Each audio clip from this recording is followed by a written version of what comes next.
like that that's like become a part of the intro. Yeah, but they were 3 seconds early. Yeah. No, I don't care. I actually like it. Like, I not don't. sarcastically. That means I messed up.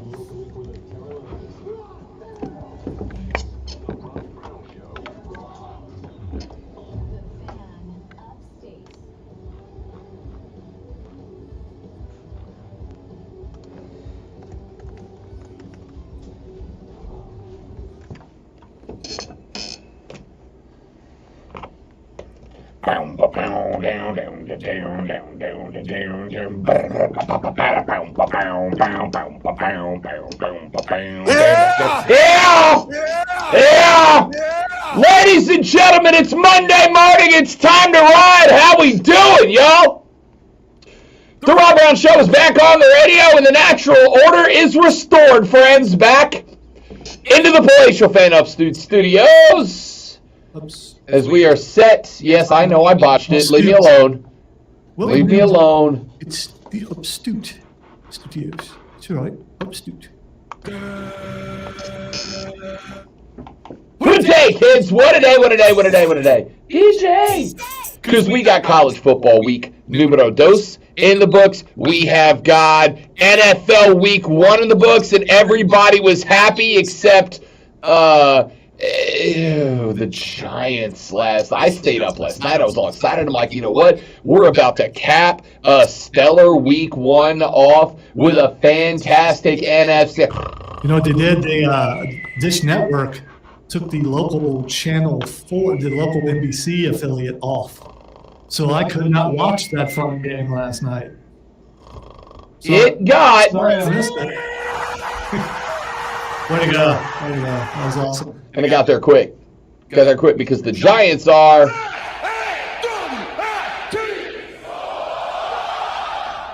All right, I'm not going to go crazy. I am going to go crazy today. I'm feeling good. How can you not feel good after that weekend, dude?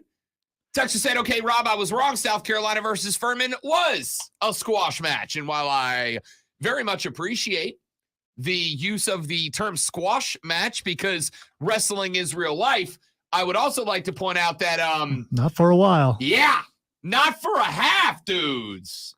For a full half, my guy Tyler was right there neck and neck with the Gamecocks. But then Xavier Legette and Spencer Rattler did Xavier Legette and Spencer Rattler things. Heck, Lenora Sellers got in on the action. What a pass what that a was. dive, bro. Yeah. Why did I suddenly go, you know what? Results of this year be damned. I'm kind of excited about next year for South Carolina football because Lenora Sellers is a dude. Nick Harbor is a dude. So we're going to talk Gamecock football in the show later on. We're going to talk tag football in the radio show later on because Clemson got a little slow up front, but they figured it out in the back half. Yeah, you talk about a tale of two halves. It's the same thing with the Clemson game. Yeah. The old Buccaneers were pretty game there like, for a minute. Wait. Charleston Southern weren't they like up 14-7 at one point? I believe. Yeah. It's okay. Yeah. That was a bit of a game earlier for both teams, for Clemson and South Carolina. Both had a first half they were in a fight. You know who didn't struggle? DJ. Another solid. I mean, he only had like $109, but he also didn't play that long. Not as good as week 1 for DJ. Didn't need him. Yeah, they didn't need him. So, which is fun because later on in the segment, later on in the show, I guess I should say, later on in the show, we are going to do for the first time a segment entitled "That is not real." Nope. And I'm very excited about it. Because there's some dudes on that list, including Lonzo, the NFL's most accurate quarterback, because all of a sudden Tua and Tyreek have kind of found the little something. Really? Because they found that last year too, right around this time, and there was a ton of hype, and then he got hurt. So as long as Tua's brains aren't scrambled eggs, it turns out maybe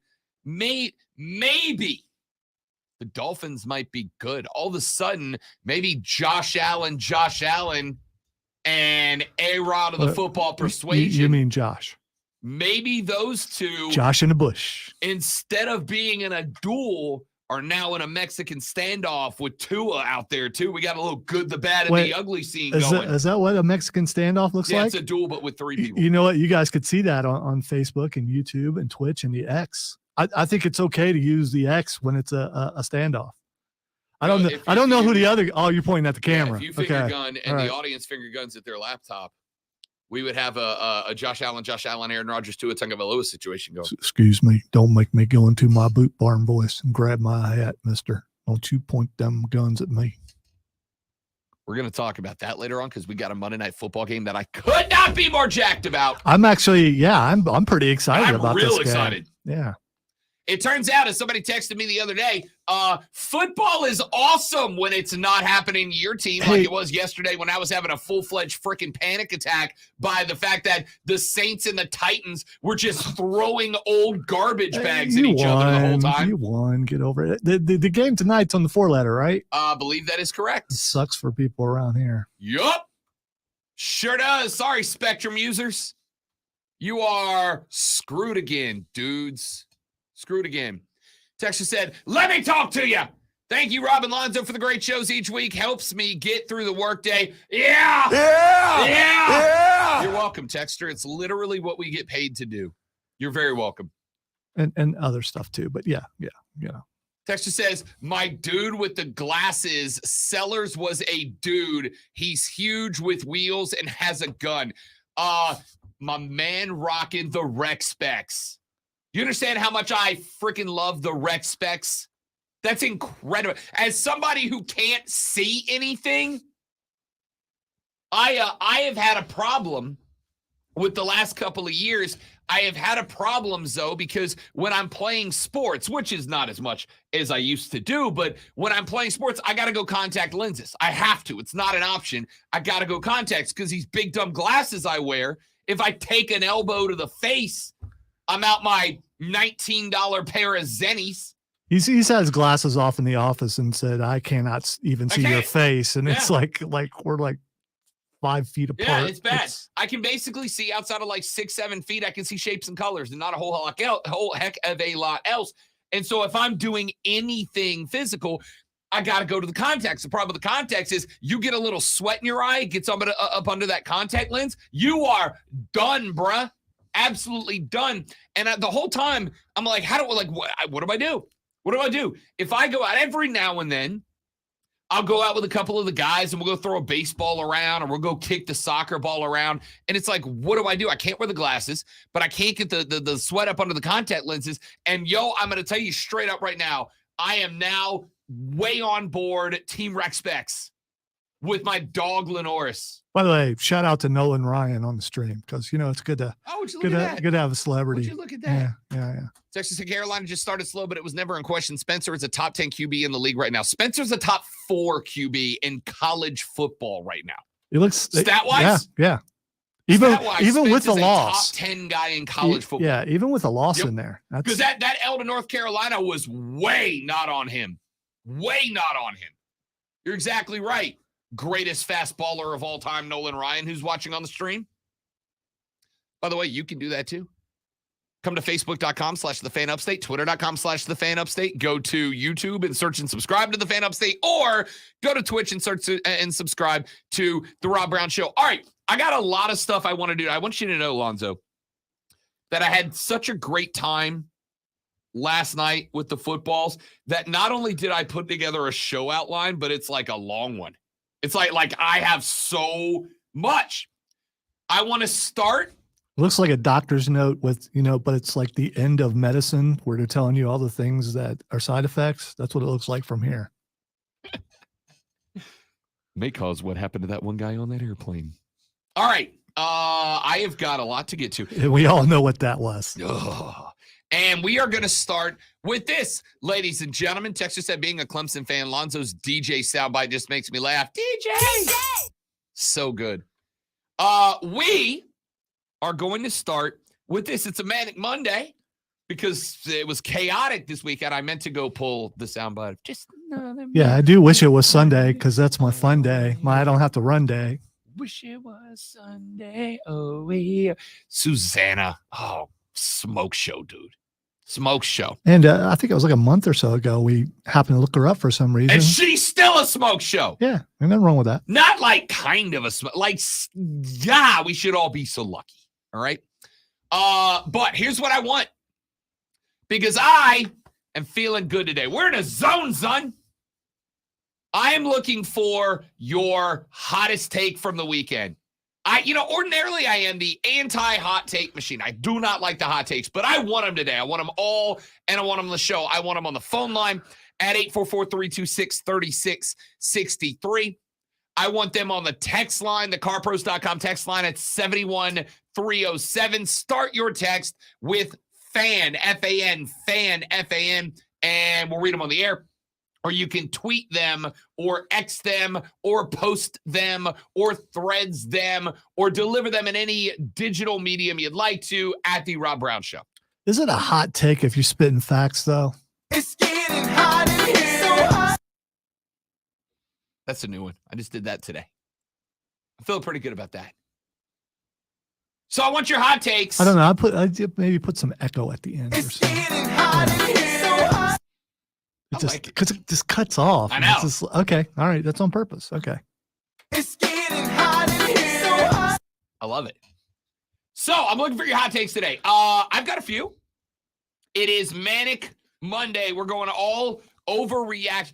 This is the process. We overreact today. And then tomorrow, with a full day of reflection and thought and consideration, we'll walk our initial hot takes back. Like Heather Dennis right there. Poof.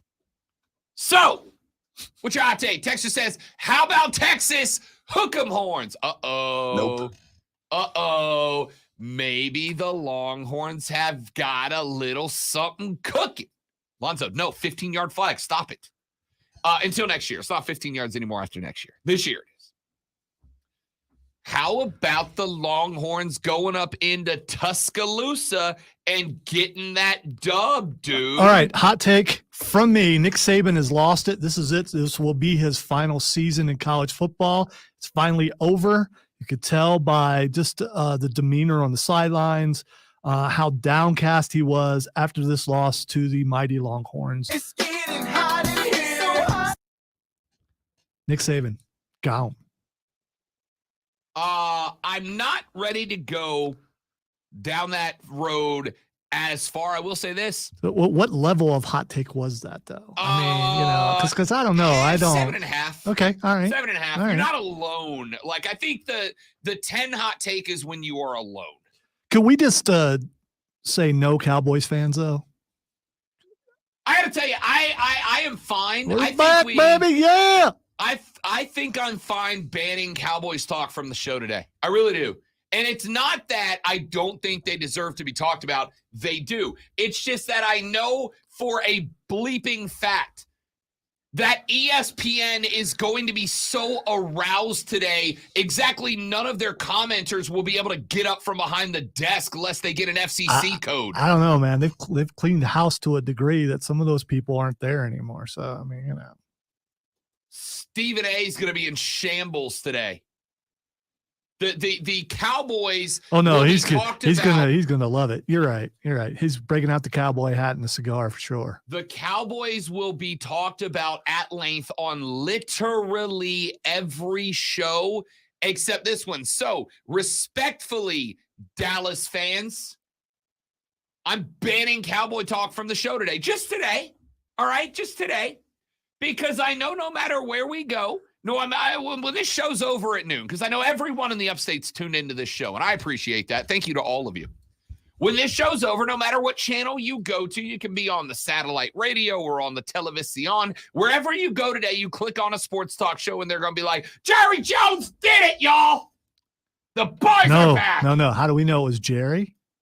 It could be AI Jerry. Have you seen AI? It could be AI Jerry. Have you seen AI Jerry? I saw AI Jerry. Yeah, AI Jerry, who will take questions from reporters and stuff. So AI Jerry So Jerry Jones is dead, right? Like Jerry Jones died this offseason. I don't know. I will say this. No, Jerry Jones is not dead. We are not saying that on the air. Please do not clip that and say that we said that. No, we will say that AI Jerry will rule the Cowboys into the 3000s. You know, the year 3000. Jerry Jones is dead, and they rolled out an AI to replace him. And the lifelike Jerry Jones is actually a T2000. It's advanced robotics with the JJ AI installed in the noggin. That's all that is. JJ's gone. That's why the Cowboys are good now.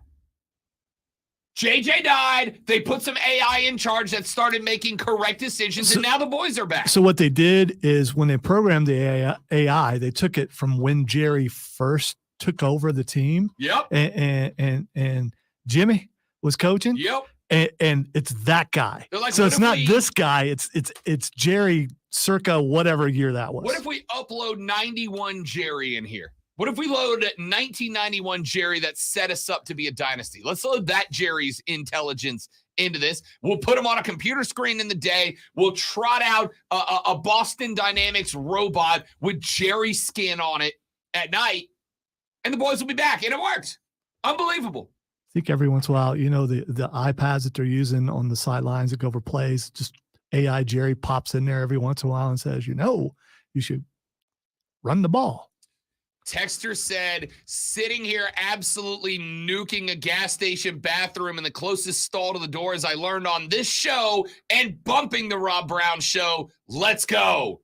I want you to know, if you are genuinely listening to and texting the show while you are nuking a gas station bathroom, and I mean this, you're exactly the type of listener I want for this show. You are exactly the type of person I want in the Armada. You legend. Text your name. I'm giving you full credit. Own that. It's incredible. I love that. Texter said, what about Prime? Those buffs, the boys are cooking. They are.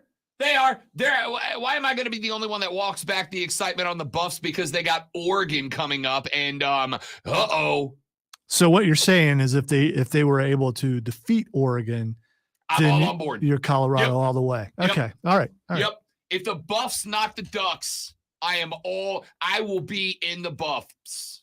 I'm sure I hope not. Prime's going to say, we're going to win this one for Rob's support. That's what you get, Rob Brown. You doubting us now. Coach Prime would never say anything like that. He would come on the air and tell me how I was a hater, and I would respect it if he beats Oregon. I'm not quite ready to get there yet. All right.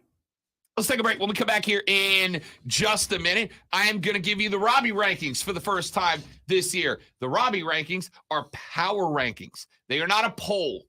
They are not these are my playoff teams. It's not Margot Robbie coming on and giving. No, I'm Rob. Okay. And then Rob. Okay. All right. And for the record, I and everyone else very disappointed right now.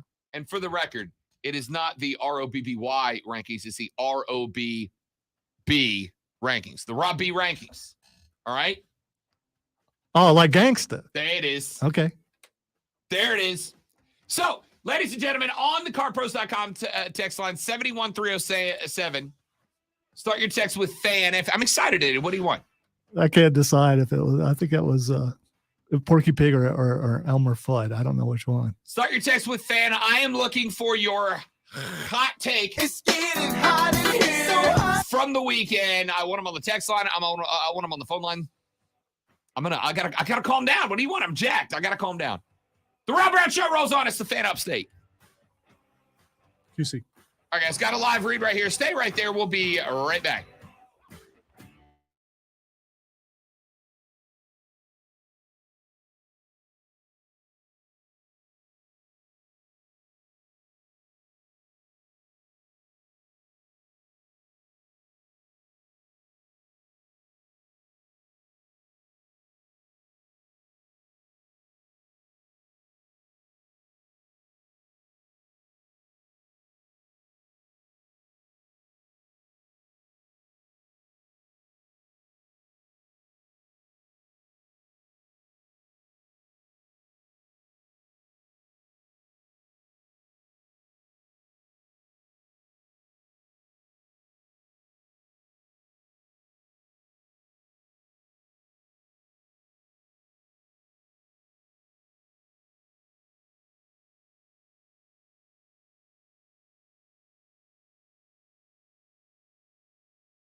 All right, dudes and dudettes, thanks for hanging out. Steven, you legend. What if you're on the stream and nuking a bathroom? Hypothetically, yeah, you're still part of the armada. That's just legendary devotion to the show, bro.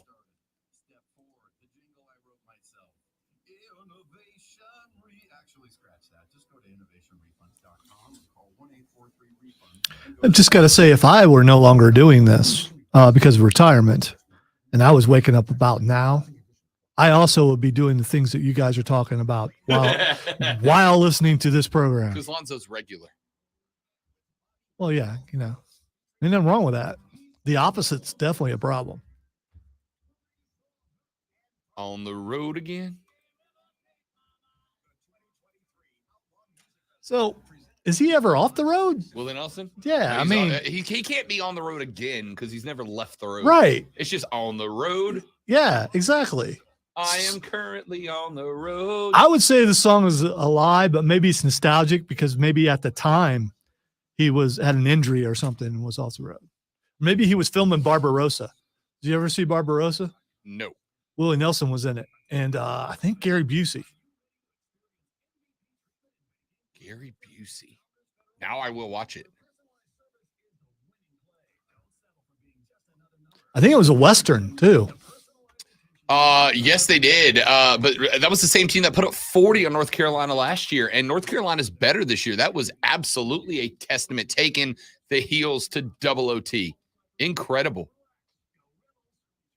We're going to talk about that later in the show, April, because I think that is an important conversation to have. Yeah, we've all had that moment, you know, where you're just like, uh-oh, time to stand and deliver. Or I guess sit and deliver. I was going to say, are we still talking about? Yeah, I had to look it up, but yes, it was Willie Nelson and Gary Busey. It was in 1982. Okay, so we haven't talked about it yet, and I plan to. But obviously, we all know what today is, right? Yes. Yes, we do. I'm not going to tell you who it is, but there's a betting company that to commemorate 9/11 just put out a 3-leg all New York team betting parlay that you get special odds on. That's how they're remembering this day. That's America.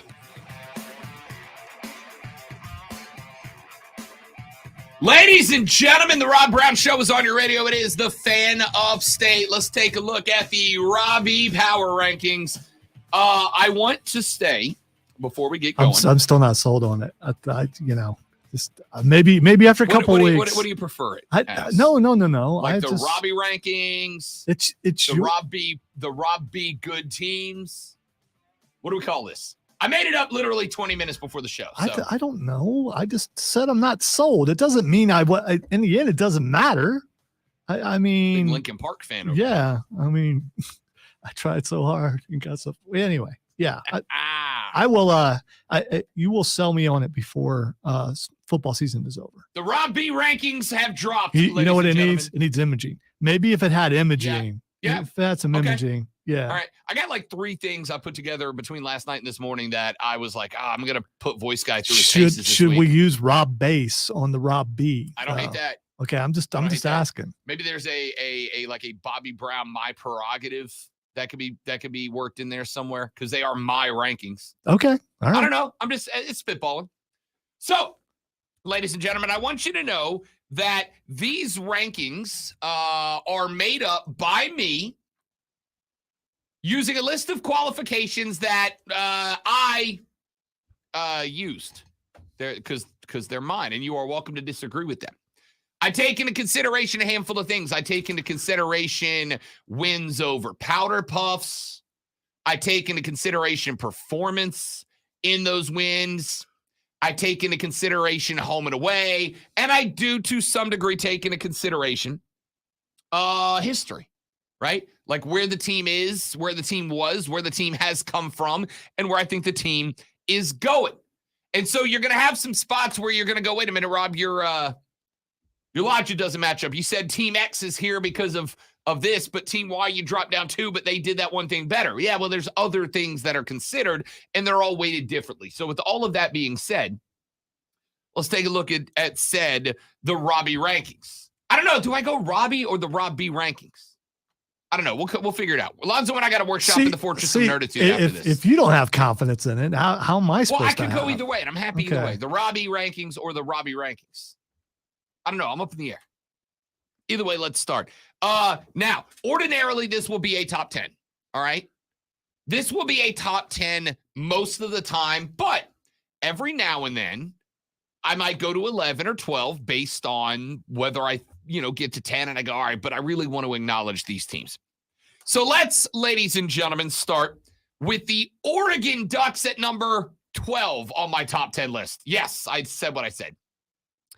The Oregon Ducks have a couple of wins under their belt. They did beat Portland State 81-7, which, okay, good, you should.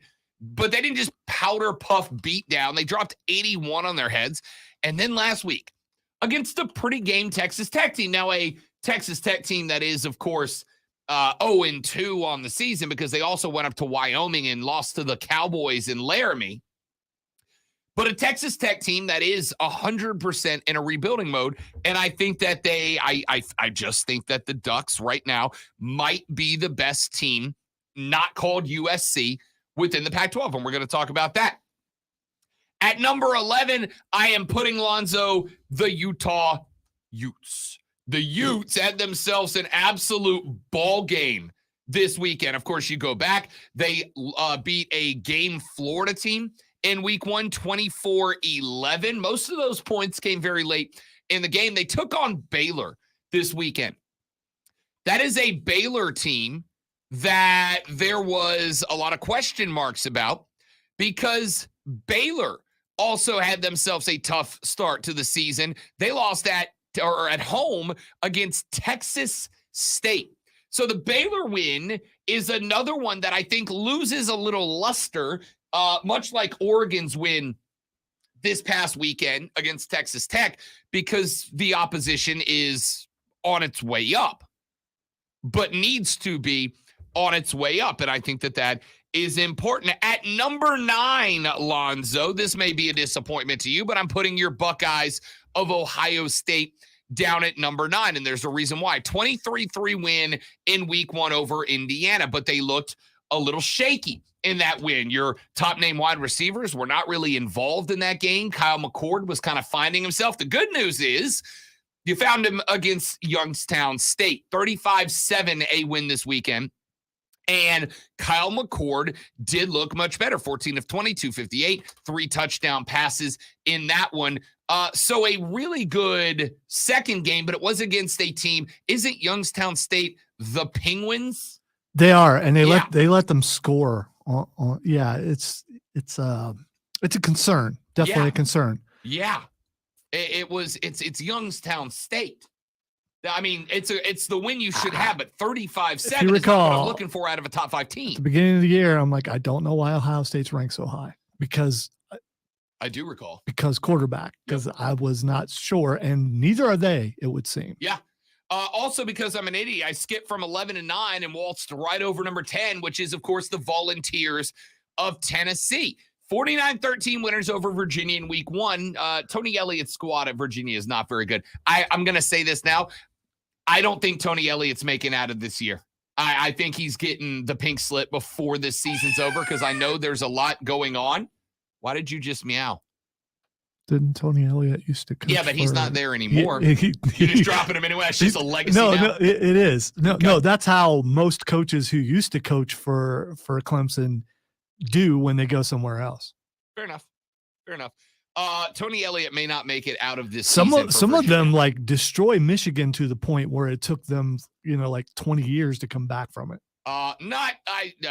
Dude, I love Tony, but not Tony Elliott. 49-13 winners are Tennessee, but they come out against Austin Peay this weekend. They win 30-13, but it took them like a hot minute to get there. Wait, they struggled against Austin Peay? Yep, sure did. Wow.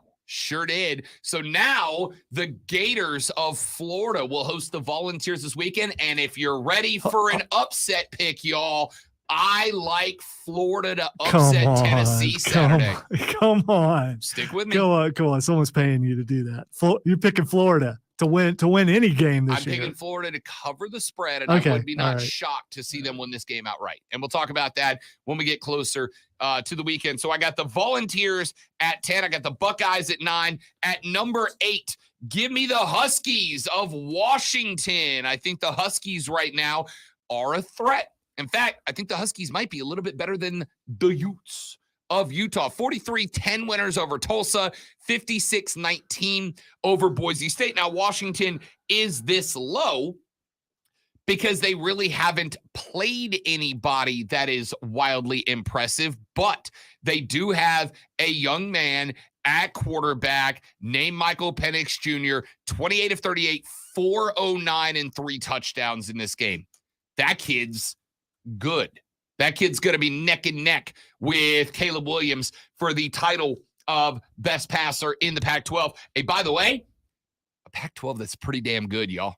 It's pretty good. What a farewell tour for the Pac-12, yeah? We'll talk more about that later on. You keep talking about this conference that doesn't exist, and I'm like, what it exists right now, and it is the best conference in the country right now. Did they go at the end of the year? I'm just looking at things and hey, our bad. Never mind. Our bad. We didn't stand up yet. But you know what it is? It's like that. It's like when you're playing chess and they're like, "No, my finger's still on the piece. I didn't move yet." I got Washington at number 8. At number 7, I've got Michigan. I got the Wolverines up at number 7, and there's a big reason why. The Wolverines are 2-0 as well. But this is another quality of opponent positioning. They got by UNLV, the Running Rebels, 35-7 this weekend. They knocked off ECU 30-3 in game number 1. The reality is the Wolverines kind of did themselves in because they don't play a quality opponent until week 6 when they're at Minnesota, if you want to call them that. The deeper this season goes, Lonzo, the more I realize Ohio State and Michigan have a problem. And that problem is they don't have anybody on the schedule. Ohio State's got Notre Dame in, 3-4 weeks. And then they got to wait for Penn State and Michigan. Michigan, I was looking forward to that Michigan State game, but hey, Mel Tucker decided to screw the pooch. So Michigan State's going to be a dumpster fire the rest of the ride. They don't have a quality opponent unless you consider Minnesota a quality opponent until they are at Penn State on November 11th. And Michigan might lose that game because they ain't going to be tuned up like the Nittany Lions are right now. By the way, speaking of tune-ups, Ohio State's got Western Kentucky this weekend and then Notre Dame. The Hilltoppers, baby. Yes. So it's 2 weeks away. I've actually been there. It's actually on a hill. It's pretty cool. I am very shocked by It'd be weird if they called themselves the Hilltoppers in a valley. Yeah, it's really it's a pretty high hill too, by the way. So it's a mountain. Well, no. Where does it separate? I don't know. I'll look that up. Yeah, but then they got Notre Dame. But the most shocking thing you said is that UNLV has a football team because I was not aware of that. Yep, sure do. Got a good basketball team too. I've got Michigan at number 7. At number 6, the Irish of Notre Dame. I like these Irish specifically. I like Sam Hartman. Notre Dame is 3-0. I told y'all. I went 2-3 in my college picks this weekend. It was not my best weekend of gambling so far. I also missed 3 5-leg parlays by a single leg. 3 of them I missed by 1 leg. But the ones that I did hit on this weekend on my public picks and my private picks, I went like 7-3, 7-4. I just put the wrong ones out publicly. Whatever. I had them -7 against NC State. They won that game 45-24 handily. They have not scored fewer than 42 points in a game so far. 24 was the most they've given up. Both Navy and Tennessee State only got a field goal. The first somewhat quality opponent they played got 24 on them, but they dropped 45 on NC State. I do like the Irish this year behind Sam Hartman. All right, we have breaking news because this is devastating or I don't know. According to the U.S. Geological Survey, there is no official difference between hills and mountains. The United Kingdom and the United States used to define hills as summits less than 1,000 feet. However, both countries abandoned the distinction in the mid-20th century. I'll be damned. So now I can just call any hill a mountain and any mountain a hill. I'm about to make so many people in West Virginia angry. It's on the internet. Got to be true. All right. Well, we learned something new today. I don't like it. I don't like that at all. I thought that was breaking news worthy because That's 100% I think you were breaking just news. as shocked as I was. Yeah, I don't like that at all. Not even a little bit. That is unsettling to tell you. I don't know why. As a science guy, I bet it bothers you more than it bothers Well, me. it just like the logical side of my brain is like there's got to be a distinction, otherwise there's no point in having both words. Right? That's not the real science side. That's so more I could say Kilimanjaro is just a hill. yeah, it's a big ass hill. It's just a big hill. Yeah. That's all. Yeah. And then I roll outside tomorrow and I take the dog for a walk because our house sits on a hill. I'm gonna tell everybody I know I go climbing mountains every day. Every day I climb a mountain for fun. I live kind of on a hill. I'm going to say it's a mountain. Yeah, hell yeah. It's now Wrightsville Mountain. Look out. Welcome to the mountains of Taylor, South Carolina, y'all. All right. Well, Paris Mountain is considered a mountain, but it's Nope, it's just a hill now. It's okay. Sorry, it's Paris Hill. 10.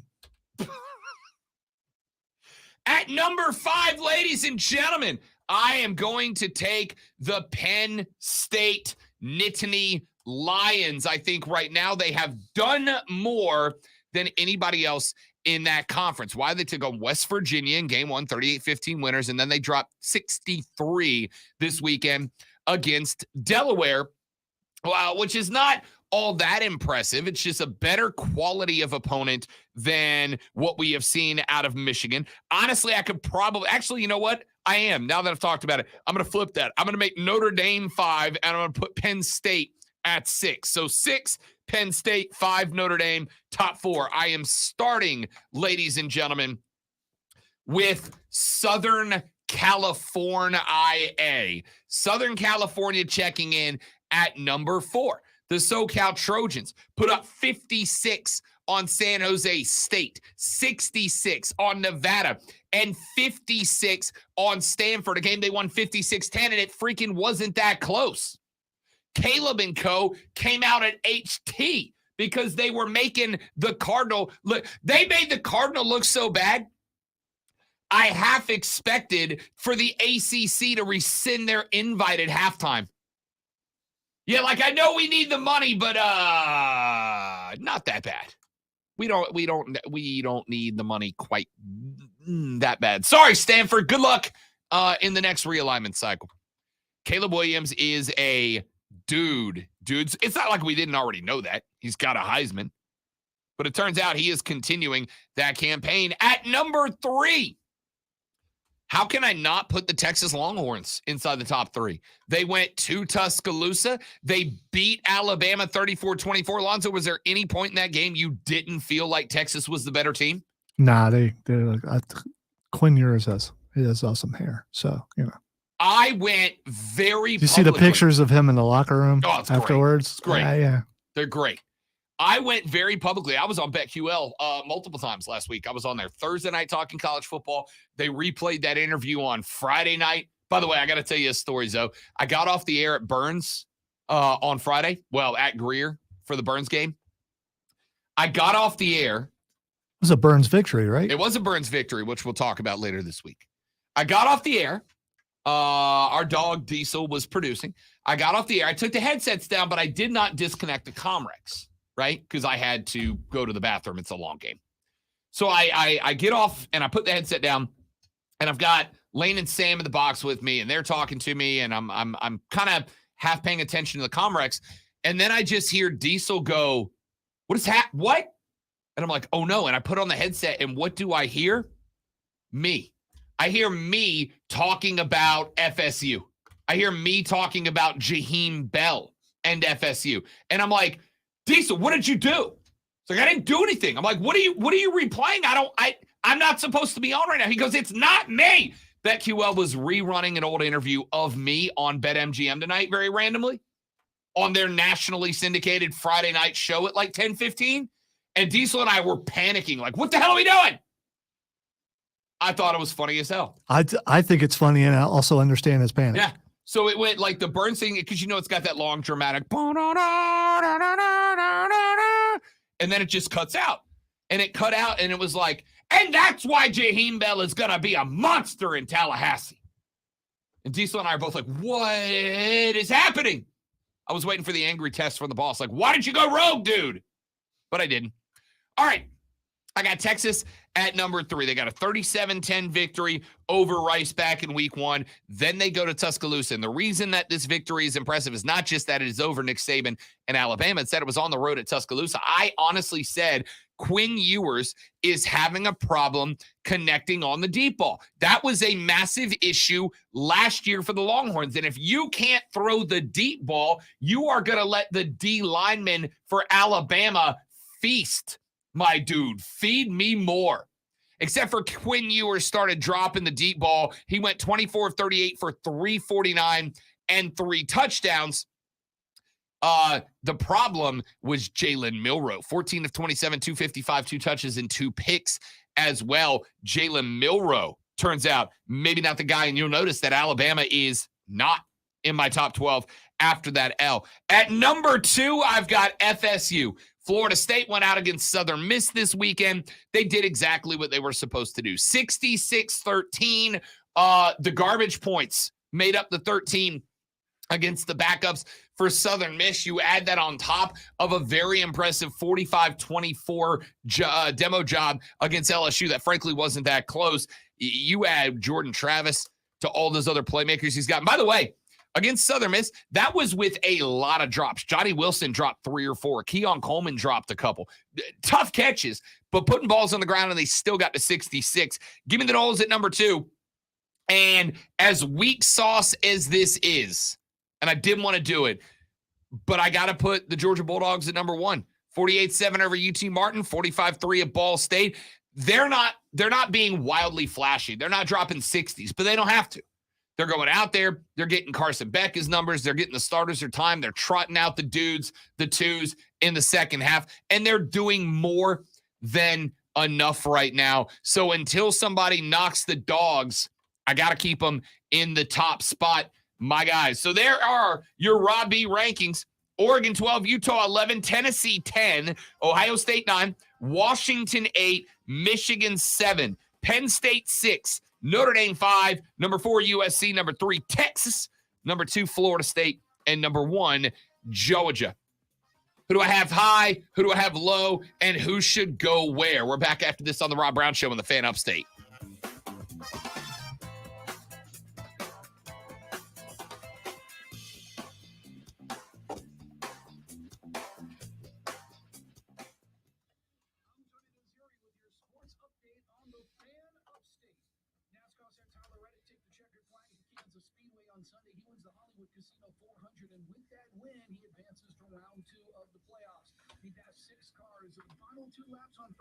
I don't understand why stirring the pot is a bad thing. Because if you don't stir it, I mean, Stuff what happens? burns. Yeah, or yeah, it's you don't get even distribution of heat and things like that without stirring. The number of people that make mountains out of molehills are vindicated. Well, Yes. that means that they're mole mountains now. By the way, JD, that would be the Marion Franklin variety, south side of Columbus, Ohio. Red Devils. I don't want to brag, but my soccer team used to run mountains to get in shape. Yeah, I there you go. walk my There dog you up go. a mountain every day. There you go. I didn't know that. There you go. If The I correct phrase is the mountains have eyes. yes, Now, Joe, that's if I go to the mailbox, I go down the mountain. I come back. I got to go up the mountain. Got to. I climbed 2 mountains today. Yeah.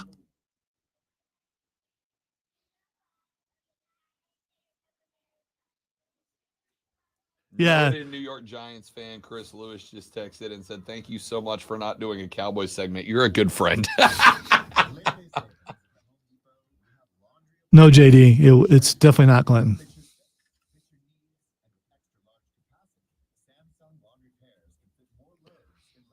Thank you, Stephen. We appreciate you doing the tracking on that. Should I alert engineering? I mean, the doorbell goes directly to his phone anyway. It does. Yeah, so I mean, I would, but engineering would eat 3 on the way up here. how do you know he won't? Because he's Still going to fair. be the one to get Still it. fair.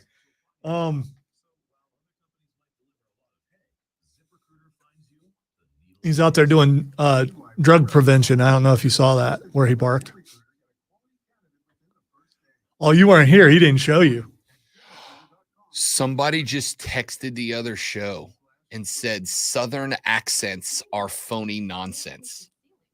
Oh, it's about to be lit over there, boys. Will it be? I don't know. Maybe. Maybe it's their Fan, Southern. you can barely see the top of Hill Kilimanjaro. I know. Wow, what are you like? Are you delivering them yourself, Steven? Is that what it is? Is that how you know? If he or you are the same people, ring the doorbell.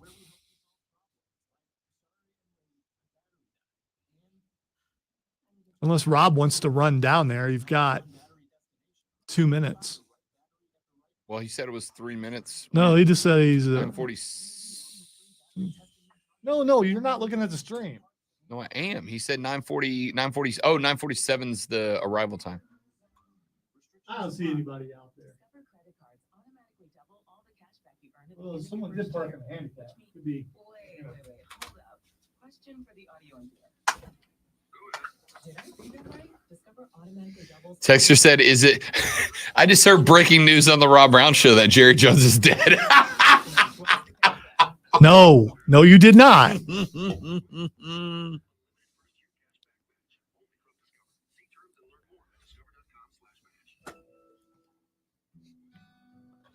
You also need to keep in mind, who's a fan of Dallas? I'm just saying. I'm not unbanning him. Yeah. I'm not unbanning him. No. I mean, by saying what you were saying, not that he would be upset about that or anything, but still. Not unbanning him. Look, literally, they have done 3 Cowboy segments on this station during this hour. Of course they have. That's her Miranda Lambert doing a Boot Barn commercial. When did Boot Barn get so big that they started advertising? Because until this last year, I don't remember ever hearing a Boot Barn commercial. Maybe it's because I decided I was going to go to Boot Barn and get a hat. I think it was me. I do. No, there's actually a what's it called? There's forget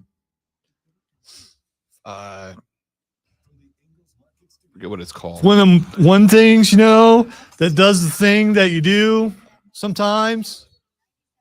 The Bader-Meinhof phenomenon. Which yeah. Well, no one. I should have known. You should have known. Yeah. I'm a little offended that you did. Yeah. Well, yeah.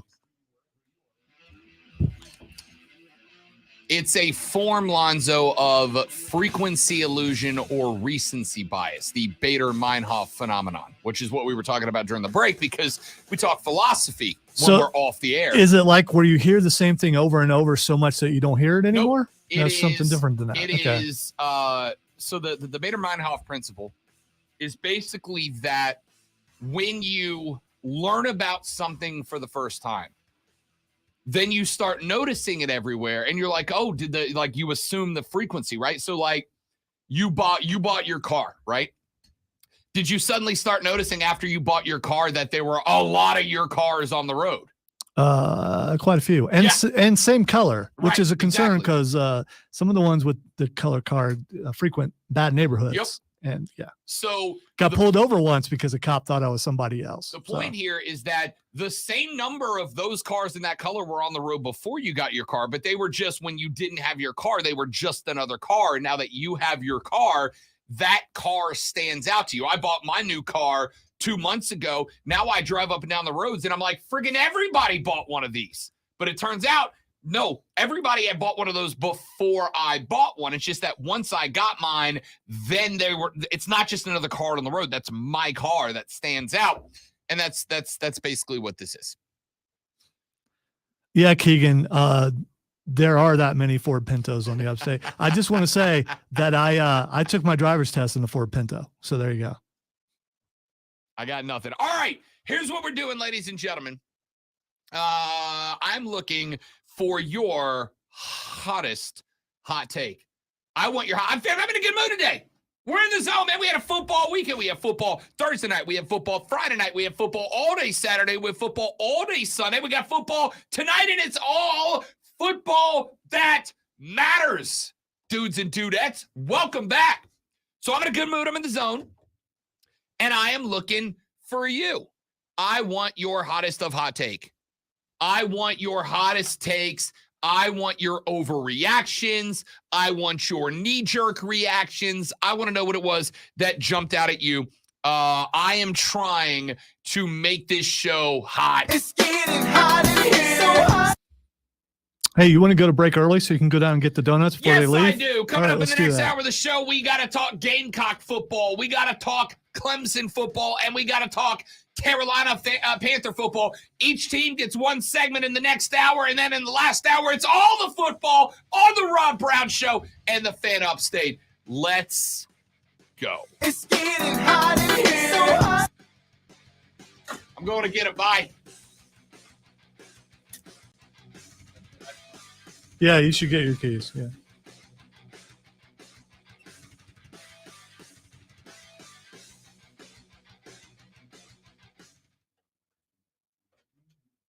Rob Brown Show, what do you want to talk about?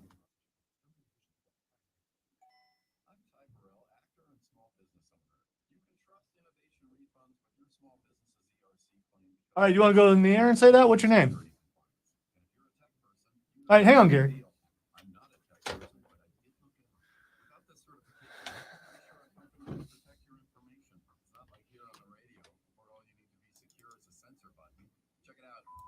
Now you won't know my date of birth or that my social security number is. The password to my bank account is high school password 1. Yeah, he ran down there to get them. I don't know if you were asking the same question. Okay. Why'd you mess with the lights? People walk in and mess with people's lights. What's up with that?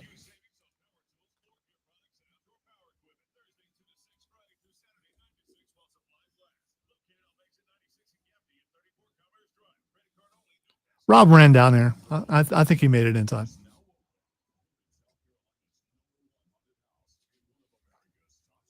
He's still down there, so.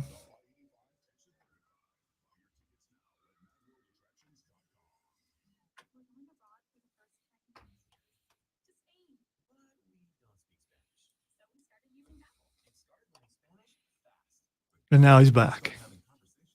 Steven, you legend, you icon. What are you coming over here for? So you can have first pick. That's I not am the not. bacon one. I'm not going to grab the bacon one anyway because that was not a part of the. I could have walked around it. Yeah, but I was already up. I don't know what's what. That's cookies and cream. Yeah. I'm gonna go. 10-4. Good pick. Good draft pick. First round draft pick. Alonzo goes with the No, he shouldn't get one. He shouldn't get one since he didn't go down and get it. Don't touch the bacon one. Anyone else is very good. Not the one I thought you were going to go sprinkles. People with kids always go sprinkles. No, sprinkles. I didn't say you. I said You're right. Don't tell anybody. I am people. most people. However, Thanks, Steven. You're a legend. Even though I beat you in a bet, so it's not. peanut butter and chocolate is one of the all-time I'm a big PB and chocolate guy. best combos. When I was, 13 or something, I invented the peanut butter and chocolate. That's what I'm saying, Keegan. After Rob already went down, then he shows up. I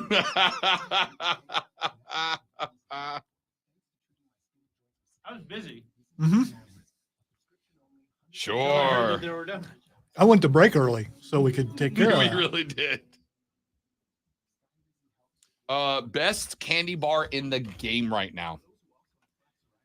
Reese's makes a peanut butter bar with caramel, and then Reese's Pieces on top of that, and then it's all coated in chocolate.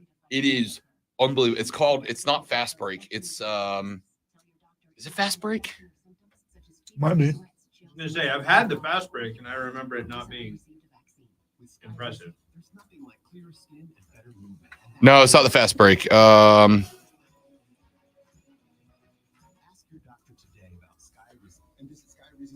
The ratio is important. Outrageous. Okay. It's that one. There it is right there. It's delicious. It is the best candy bar in the game right now. It's so good. Has anybody else but me had that? I haven't had it. Get one on the way home. I'm gonna try. Get one on the way home. Get one on the way home and tell me Chris is going to have 2 donuts before I have one. I respect it. I really do. Yeah, but it's the bacon one. I mean, I will stab you. I'm not. No. with I'm my saying keys. you are gonna have the bacon Yes, one. correct. So Correct. I'm not. No. Hey, did you tell Chris the breaking news? Do you know according to the U.S. Geological Survey, we have abandoned the difference between the words mountain and hill. They are now interchangeable which I think is ridiculous because I think there is absolutely a point. There's no difference between a hill and a mountain now. I feel like there is. I just feel like it's subjective, but I feel like in my mind, hills are sweeping and rolling. Rounded. Correct. In my mind. And mountains are eroded mountains. I don't want to say jagged, but mountains are usually rougher. One of my favorite bands has a song about the Blue Ridge Mountains, and one of the lyrics in there is that the Rocky Mountains are just Blue Ridge wannabes. because the Blue Ridge. My favorite fun geological fact is that the Blue Ridge Mountains were part of a mountain range that were in existence during the supercontinents, during Pangea, etc. And so if you go to the Scandinavian countries, there is a mountain range that is very similar in build to the Blue Ridge because it is part of the same mountain range. And you can find the same fossils and the same remnants in both mountain ranges. So those two mountain ranges, despite being continents and an ocean apart, are the same range. And that is always just fascinating to me. All right, we have a phone call and we have some hot takes, including one that you should get to. Yeah. I'm going to, first off, because whoever this is, the young man in the picture with that lady is, remarkably handsome. I think Young is kind of a stretch. So do I on Saturday, Lonzo. This is not a joke. I sneezed and my back hurt for 3 hours. I wish I was kidding you. I sneezed so hard that at the soccer game, I had to stop playing drums and sit down for a minute. It was pathetic. Did you sit down slowly while holding your back? Oh, I was ready to put myself out to pasture. I saw a T-shirt this weekend that said, "It's weird being the same age as old people." Yep. Sure is.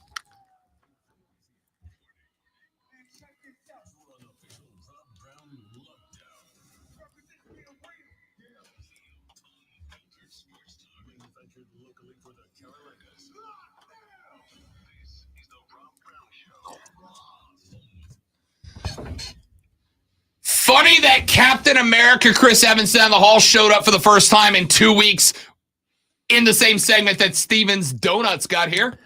I texted him and said donuts and said help.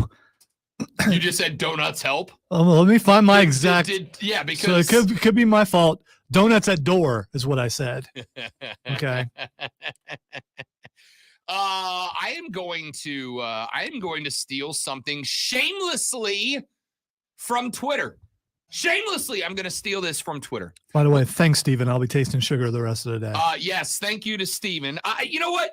I'm going to say thank you to Steven, but I also want to say thank you to me. Because these donuts were earned, but I am going to say thank you to Steven for being one of the few listeners in the existence of this show, that paid off the bet L. All right? Steven bet me back before week 1. He gave me Duke plus 13, and I took it. I was like, yep, box of donuts on the line. The Vegas line was Clemson minus 12, which I took. It was one of my wins from week 1. I took Duke plus 12. He gave me Duke plus 13 and obviously lost that. And then Steven paid it off. So we got a dozen Duck Donuts here in the studio, including mine, the Maple Bourbon burping. Maple bourbon Well, bacon donut. You might be after. I will be It's after. possible, yeah. And he hasn't had a chance to eat it yet. Not yet, because I want to savor that. That's not a like scoff it down during the break donut. He did warn Chris and I away from it. Yep. There was a threat of bodily harm on Chris. I heard that. Despite the fact that I won the donuts on the bet with Steven, which again, thanks to Steven for paying it off, I allowed Lonzo the first round draft pick. And then because Chris has helped me with so very much during my career here, I let him have the second round draft pick. But I did tell both, if you take the donut with bacon on it, I'm going to fist fight you in the studio. Well, we all shared an office together. So it's like having a roommate. It's going, hey, go ahead, dude. I mean, it's the same thing. Guys, the text line is absolutely in fuego right now. It's getting hot in here. So hot. Like this one, Rob Dabo low-key trying to get fired from Clemson so he can take Saban's position next season at Alabama. It's getting hot in here. So hot. All right, let's take a look at that. All right. First off, does Saban strike you as the dude that does he strike you as the dude, Zoe, that walks off into the sunset on a bunch of L's? No. He's not that guy. Now, you can say maybe because of what happened with the Miami Dolphins. He took a lot of L's with the Fins, but there's also a lot of stories going around, and frankly, stories that I believe that Drew Brees was supposed to be a Miami Dolphin. They brought him down there after he had the shoulder injury with the Chargers. They brought him to Miami, and the Dolphins coaching staff would not clear Drew Brees to be a Miami Dolphin, even though Nick Saban wanted him. Saban said, I want this guy. The Fins said, no, we don't think he's ready to roll. We don't think he's good. And they ended up, do you remember who they ended up with, Lonzo? Dante freaking Culpepper. And the Dolphins were not good under Nick Saban. So I do think Saban bounced, not because he wasn't the guy.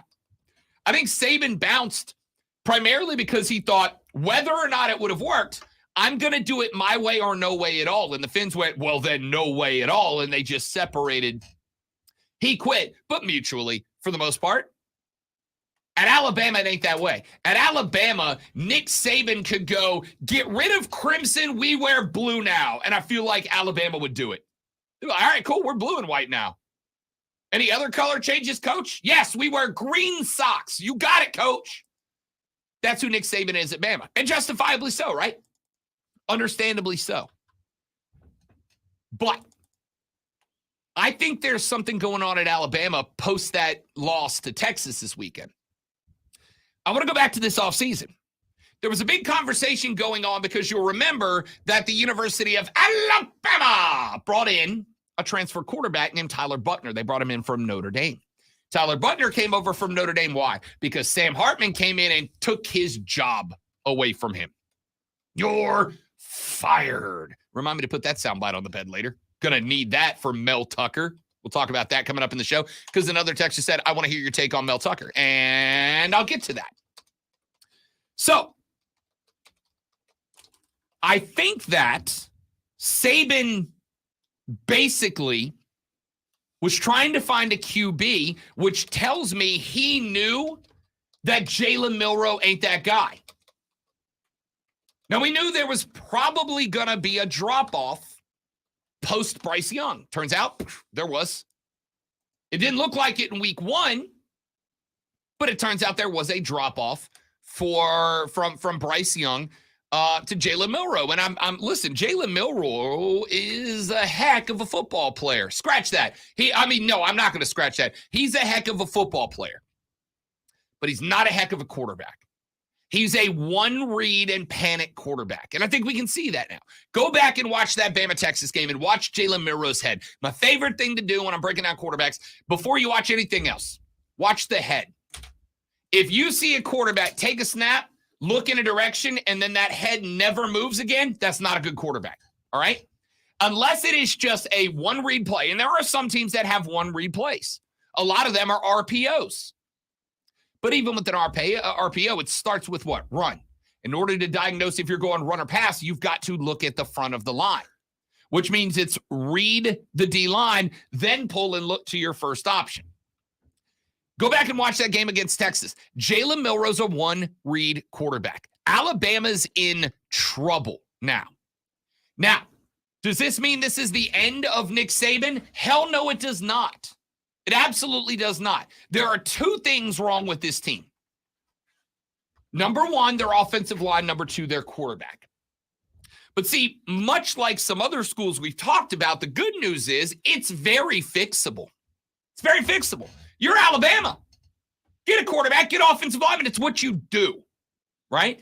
Think about how much talent they have lost to the NFL recently. That is basically coming back to bite Alabama right now. But they are going to be fine. They're going to be fine.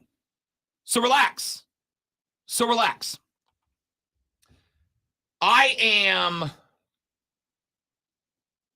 am not in the bank that Alabama is done, that the dynasty is over. I am more convinced, here's the hot take, I'm more convinced that Clemson is done than Alabama is. It's getting hot in here. So hot. You know why? Because they have the same problems. They have the same problems. It's a lack of talent at critical positions. But there is a massive difference. The massive difference is this. Saban is not afraid of NIL. He's not afraid of the portal, and he'll go get guys. Portal guys, to me, are stopgap guys. Now, they can be stellar. Again, look at Florida State. Bingo. Look at Florida State. Keon Coleman is a transfer. Johnny Wilson is a transfer. Jaheim Bell is a transfer. Jordan Travis is a transfer. The only main guy on offense that's not a transfer is Trey Benson, right? Trey Benson is the only guy who is not a transfer to Florida State. That is a main player within that offense. Everybody else is. So they can be main dudes, but primarily they're stopgap guys. And Saban is unafraid to go into the portal, is unafraid to go into the portal and bring guys in and help them with NIL deals, which makes you more attractive. Dabo, unless he has a absolute paradigm shift this offseason, is, or at least seems to be. So Saban has this huge resource that he can dive into in order to fix the problems that Bama's having right now. Now, we can't do anything about it this year. This year, they're up the creek. This year is a development year for Alabama. Because I'm going to tell you right now, I think this is a shot I called preseason, and I'm more confident in it now. LSU is going to go into Tuscaloosa and beat Alabama. Okay? I feel very good about that pick now. He can't do anything about it this year, but he can next year. They had a very good recruiting cycle last year. They just got to stumble into a quarterback. Do we feel that Dabo is going to utilize the resource the way Saban can? That's why I feel like Clemson is closer to the end of the dynasty than Alabama is. It's getting hot in here. So hot. And I'm riding with that. But we'll see. We'll see. That being said, Clemson had a bit of a bounce back this weekend, but it was against Charleston Southern. And I don't mean to poo-poo the accomplishment of the win, okay? At this point, for any team in week 2, every win is a good win. But I would also like to point out that this was a Charleston Southern team, Lonzo, that played at home, and no disrespect to anybody who is on board, but it is what it is. Charleston Southern is the same team that welcomed North Greenville to Charleston and needed damn near a miracle to beat them 13-10, right? So I don't want to poo-poo the win for Clemson because it was over an undefeated at the time 1-0 Buccaneer team, but it was a 1-0 team. It was a 1-0 team that needed everything they had and then a little more to get by North Greenville in week 1. Don't sell North Greenville short. I mean, they're an awesome university. We have many former students who work here. I'm not disagreeing. I don't want them to walk out in solidarity over your words. But if you think that North Greenville is a yard mark in order to compare Charleston, I'm sorry, Furman against Charleston Southern right now, Furman's what, minus 23.5 on the line? Yeah. And by the way, Tyler Huff, a freaking dude. We're having him on the show later this week, quarterback at Furman. Because I got to tell you, that kid impressed the ever-loving bleep out of me against South Carolina. That dude was a hoss against the Gamecocks. That being said, let's talk about some of the things that went down. Cade Klubnik, 28 of 37, 315, 4 touchdowns, 1 interception. The handoff machine was not on Saturday, Lonzo. He was flicking the bean up and down the field, and I loved it. 28 of 37, 315, 4 touchdowns, 1 pick. Hunter Helms checked in, 5 of 5, 48 yards. Paul Tyson came in. Double H. Oh, that's so close, isn't it? Paul Tyson came in 3 of 3, 42 yards and a touch as well. On the ground, 73 yards on 9 carries for Will Shipley. That's good for 8.1 yards per carry. Phil Moffa, 2 touchdowns, 9 carries, 59 yards, 2 touchdowns. Clemson did exactly what they were supposed to do. And that's what that's all I wanted. If you were checking out the X early in that game, there were some people pretty upset and pointing out that the crowd was booing and a lot of things like that before Clemson got going. So it looked kind of bad. Don't highlight that. I don't care. We're allowed to do that. Yeah, no. What are you doing? Do you want that to happen? They're not. I don't. We're legality says we can do that. I don't know. Anyway, Cade Klubnik came in and had a day. Now, I will tell you what the one problem was. You still had 2 turnovers. Exactly. You still had 2 And that was turnovers early on, and that made people pretty concerned, and they should be. It took Clemson a minute to get going, right? It took them a minute to get going. It was 14-all at the end of the first quarter. But here's the thing. The competition allowed them to get going. You do that to some better teams, right? You're not getting back in it. You're going to wear down Charleston Southern just because of the difference in athletic ability. You know who you're not going to wear down at this point? Notre Dame, Florida State, hell, the University of Miami, who, by the way, hi, Jimbo. How's it going, Jimbo? Just wanted to say hi, buddy. Hope all's well. Anyway, nope. Hi, Jimbo. How's Old College Station? By the way, get well soon, Darby. Nope. I don't know if you saw it. No, did he take another one? Did he almost kill himself? Oh, this is look it up during the break. It's bad. It's really bad. I'll get there. And we've lost you on the stream. Yeah, no, my laptop just decided to shut off. Oh, okay. Yeah, All so right. Chris will be here in a second, I'm yeah, sure. I'm still here. I'm hoping I just accidentally hit the sleep button, but here it goes. It couldn't. We're good. No panic. It took Clemson a while to get going. And again, against a team like a Charleston Southern, you're good. Not against Miami, not against Notre Dame, not against Florida State. All right. But in this game, step 1 for every team is get going. Do what you're supposed to do. A lot of teams in week 1 that end up being real good in week 1, they just do what they're supposed to do. If you do what you're supposed to do, then you can grow from that. And the good news is the Tigers have another get-right game, another get-ready game when they take on FAU this upcoming weekend. Now what I'm looking for, Lonzo, is do what you did in the second half against Charleston Southern for the whole game against FAU. If you can do it for the whole game against FAU, I'm going to feel a heck of a lot better. But if you take a full half to get going against FAU, all of a sudden the week after that, when FSU comes to Memorial, don't be shocked when you're a double-digit dog. All right, so I don't know if recently this has been the case, but in the past, FAU has been fairly good and would be a step up in competition over Charleston Southern, wouldn't they? I don't know if they are now. A step up against over Charleston Southern. Yes, not a giant one, but they absolutely will be.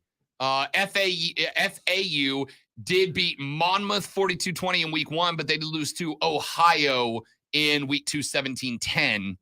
They get Clemson this week. Couple of texts, couple of responses. Texter said, North Greenville has 2 NCAA national titles. I'm not poo-pooing North Greenville. I'm sorry. I'm just saying. I tried to get him to back it down there. So, NCCAA national titles. Yes. When was the last one? 2010. Like, this hurts me. You realize when somebody says 20 years ago, that means 2003. 2003. Not 1993. That was 2 decades ago. Yes. Your last title was 2010. That was 13 years ago. So at what point do you stop claiming that you recently had national championship? 13 years is in that qualification. Okay. Respectfully. I'm just asking for somebody who may want to know when they can stop, talking about it, because it wouldn't be recent anymore. I don't know.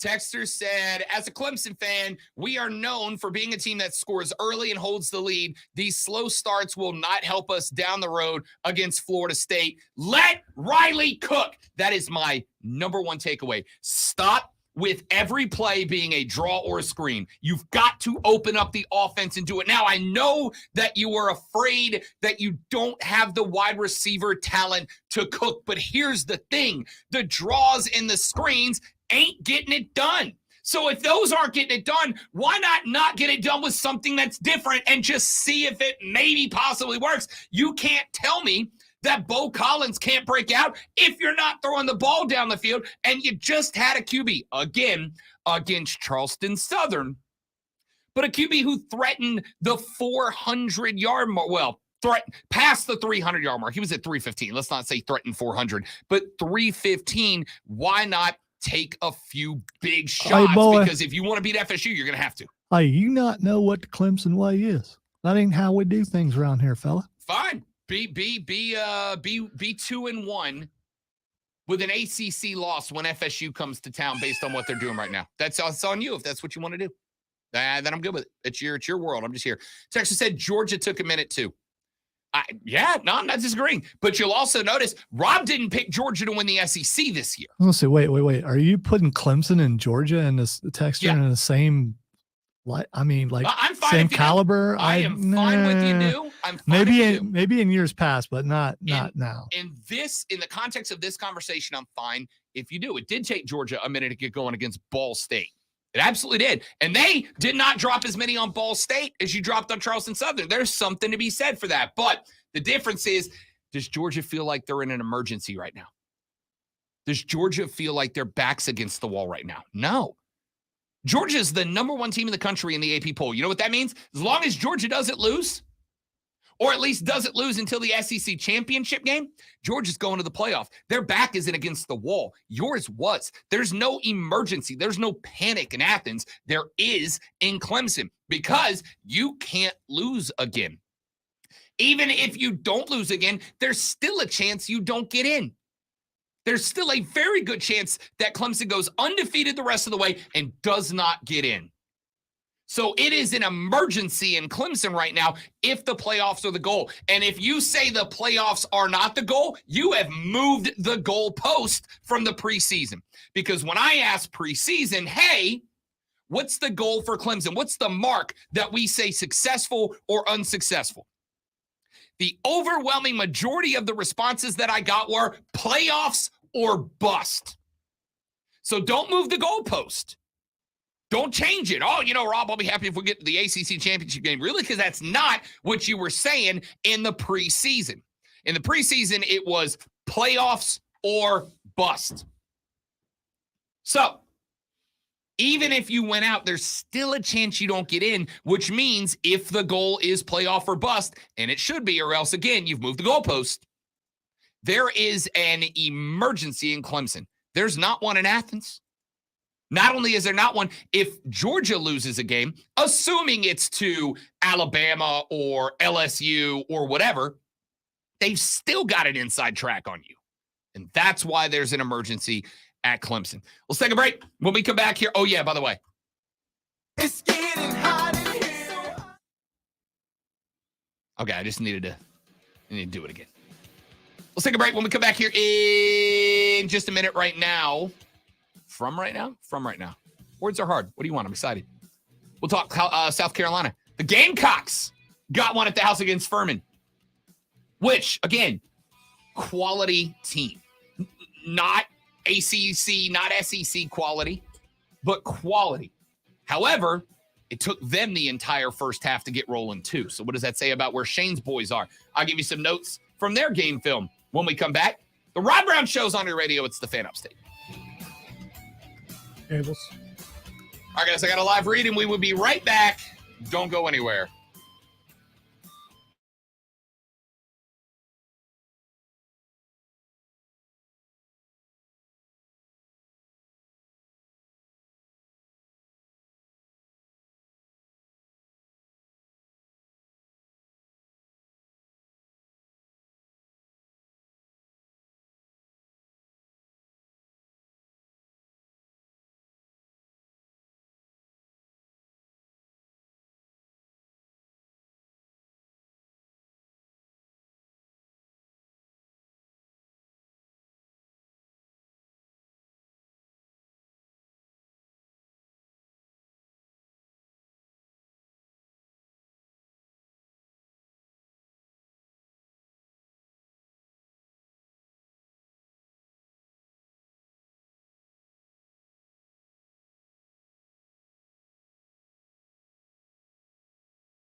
All right, we're back, dudes and dudettes. Thanks for hanging on. Thanks for hanging out. Uh-oh, Popo. We got the Popo. The fuzz is here? Are the lights on? No. Oh, what's We're up? looking around. I was with you last night. Anybody asked? Yeah, I bought my car for a second. You literally sit down and live in my car for a second. Look at that. Look at that maple bacon bourbon donut. That's a good donut. Cheers, Steven. I'd like to thank the Blue Dew Devils for making this possible.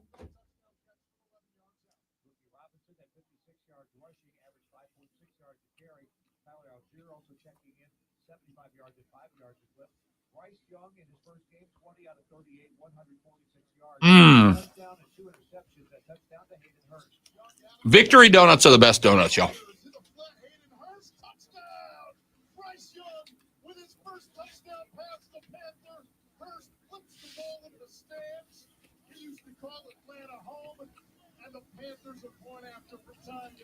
Panthers next play at home versus New Orleans. I'm Jim Zoki on the Carolina Panthers Radio Network, presented by Morris Country.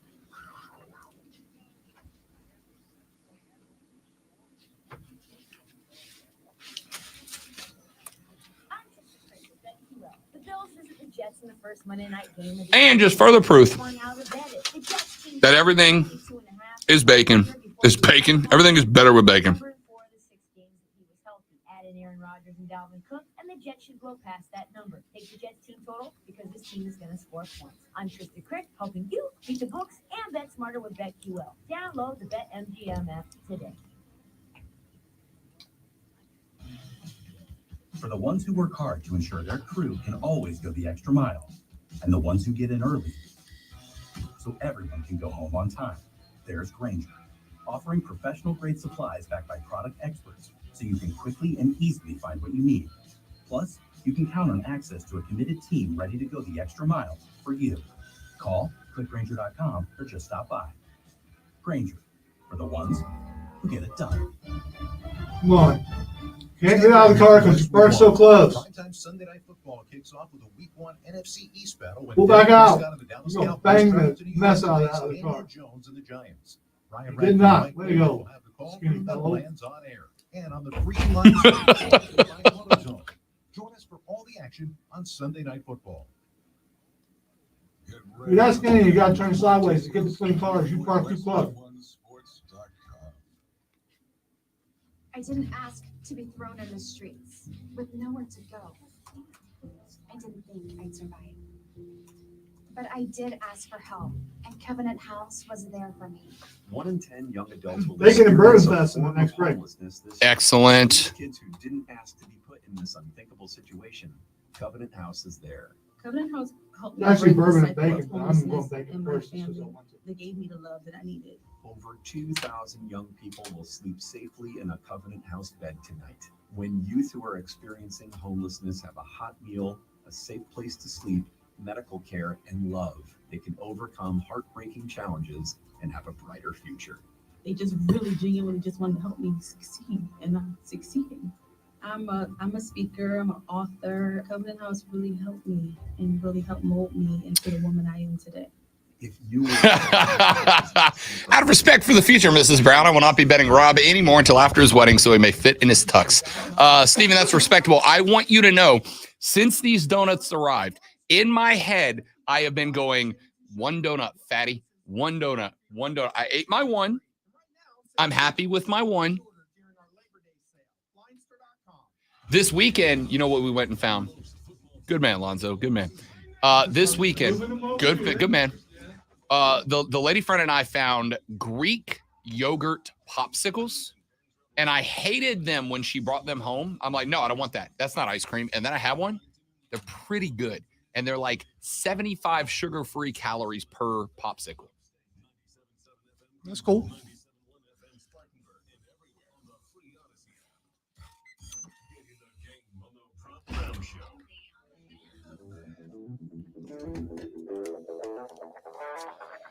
All right, we have talked a little Clemson ball. Let's talk a little Carolina ball. Then we'll talk a little also Carolina ball. We'll start with the Gamecocks. We'll come to the Panthers later on in the radio broadcast. I want to start with the hot take. It's getting hot in here. So hot. The hot take, Lonzo, is this. Cocky's new entrance needs Nope. What? Nope. They gave Cocky a new entrance. You don't like that? Nope.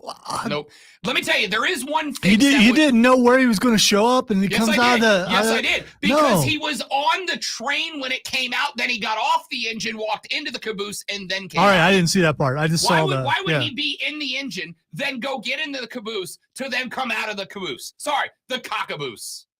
Why would he do that? Why would he not just be? It would be better. Understaffed. Somebody's got to drive it. Yeah, exactly. Why would Cocky come out of the cockaboose if you already saw him? Where's the reveal? Where's the reveal? You know what the great thing was about the stripper cage with the shower curtain on it? You know what was great about that? It was the reveal. You hadn't seen him yet. And then they got the dope music playing, and there's the lights, and there's all that, and then that shower curtain comes down, and there's Cocky in his stripper cage, and it was cool, man. It was cool. It was a great entrance. I mean, like, I know you want to feature the cockaboose. I get it. It's your thing, and I respect that. Listen, I got an absolute goal. I want to tailgate in a cockaboose. All right? If anybody knows Hootie, Because I know Hootie's got a cockaboose. There's no way Hootie don't have a cockaboose. All right? If anybody knows Hootie, put in a call for me. I want to tailgate in a cockaboose. They're cool. He's not actually a person, Hootie. Hootie is a person. That's not actually a person. Yes, he is. No, he's not. Yes, he is. Darius is Hootie. Hootie is Darius. No, he's not. Finkel is Einhorn. Einhorn is Finkel. If anybody knows Darius, somebody give him a call because I want to tailgate in a cockaboose. It looks like fun. It looks awesome. I've been to 2 games so far in Columbia. I've been at 2 to Clemson, 2 to South Carolina. And I want to party on a cockaboose. They look like a blast. But I didn't love the intro. I didn't love the intro. It was just a little, if you're going to bring a cockaboose out there, like, I know you can't bring an actual train caboose on the field. I get it. But like, don't, like, it looked like a cartoon version of one. And then Cocky gets off of the engine, goes into the cockaboose, and then comes out of the cock. Could you imagine if there was a concert where like the lights go down and then the lead singer gets lit up on a stage and then he goes into the floor, the guitar hits the first chord, and then the lead singer comes back up.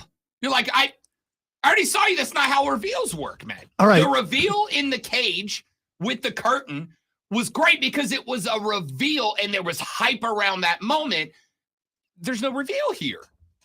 Now that you've seen it, it doesn't matter anymore, right? Because it was just the first time.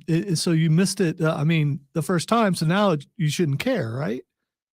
Because you know what's happening every week. We didn't know where he was going to come up. I did, like, first off, and I think that maybe that was some part of it, is that you built all this hype for a new entrance, and I was like, oh, this is going to be lit, because if it's going to be better than what they already had, it's going to be great. And then the cockaboose comes out with Cocky on it, who then goes into it and then comes right back out of it. Like, that's what you built. So if someone would have done some sort of magic or something, and he like disappeared from the front and then was in the back. No, I'm saying don't put him in the train. Have the train come out. Then have him come out of the cockaboose. The fog, the smoke, and all that was super cool. I'm good with it. But like, why would you have him in there and then he comes out? And again, still, you brought out a cartoon version of a cockaboose. Like it looked like a cartoon version. I'm curious because from what I heard, it sounded like the crowd was into it. It's USC. The crowd's going to be into whatever you do. It's an incredible home environment. Incredible home environment. I don't know whatever you do because losing, they're really not into outside that. of okay, all right. In terms of the entertainment value, gotcha. Okay, right. In terms of the entertainment value, the crowd's going to be whatever you do. I'm saying from an outsider looking in, it was okay. Like it was okay. You built up all the hype and then it was okay, right? Anyway, maybe that's me. Let's talk football, shall we? What was the number one priority for the Gamecocks going into this? Fix the OL, right? Yes. Will we all agree? Fix the offensive line? Because no matter what you do with the run game, I had somebody tell me yesterday, they were like, no, Rob, fix the run game. Nah, that's fine. How do you fix the run game behind a bad offensive line? You can't do it. You can't do it. Fixing the OL was the number one unquestionable priority for the Gamecocks. And here is what I saw. Is the OL better? Yes, they tried some new combinations. They put Tree in there for a minute.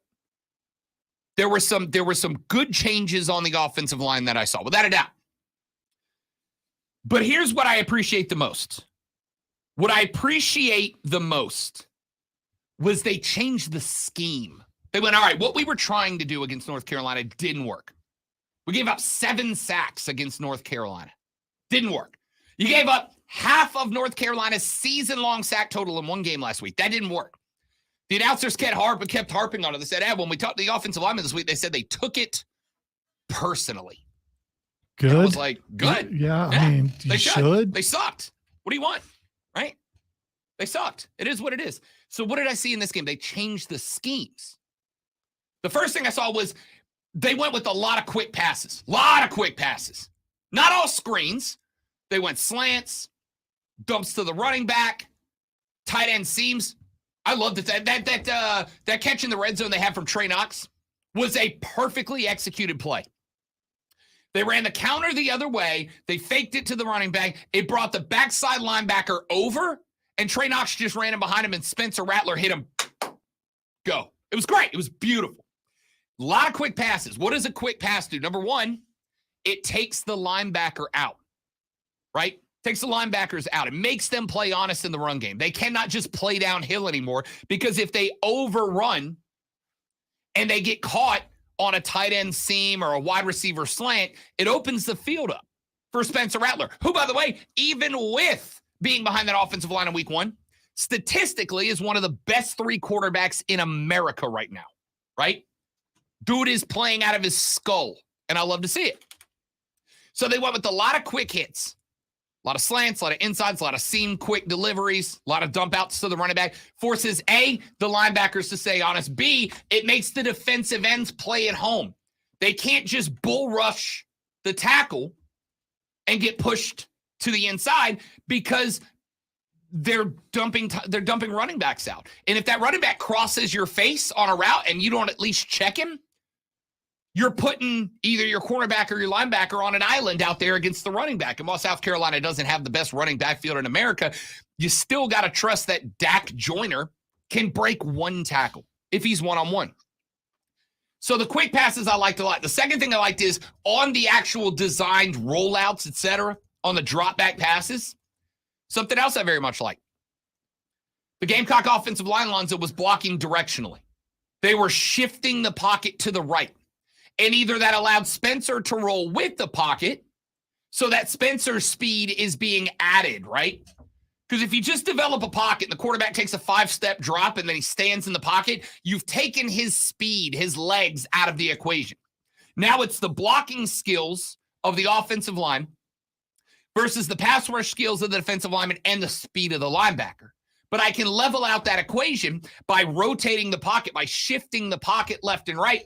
And if the quarterback goes with the pocket, now the linebacker's speed has to be matched by the core, or is matched by the quarterback, and they've got to break an O-line. The other thing I love that they did was they took the defensive line's pass rush out of the equation because they would have the O-line block right and then they'd roll Spencer left. So the entire defensive line is playing into the offensive line, and they are going to their left, and then Spencer's cutting out and rolling to their right. And by the time they see him cross the face, Spencer's going to outrun 99.9% of defensive linemen in college football. Now it's Spencer versus the linebackers, but if the linebackers do what they should do and they bite with the offensive line blocking left, by the time they sit, recognize, adjust, and get back out right, Spencer should be delivering the football. I loved the blocking scheme changes for the Gamecocks. Now, is that going to fix it against Georgia? You still got some work to do. Because if all of this works, the goal is to create a situation in which linebackers are staying honest, defensive linemen are not able to just bull rush your offensive linemen, and that should help the run game.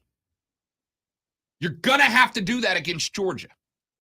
But you got to get the scheme right first. And I thought the scheme for the Gamecocks against Furman was the perfect response to week one. I thought it was a great response to week one.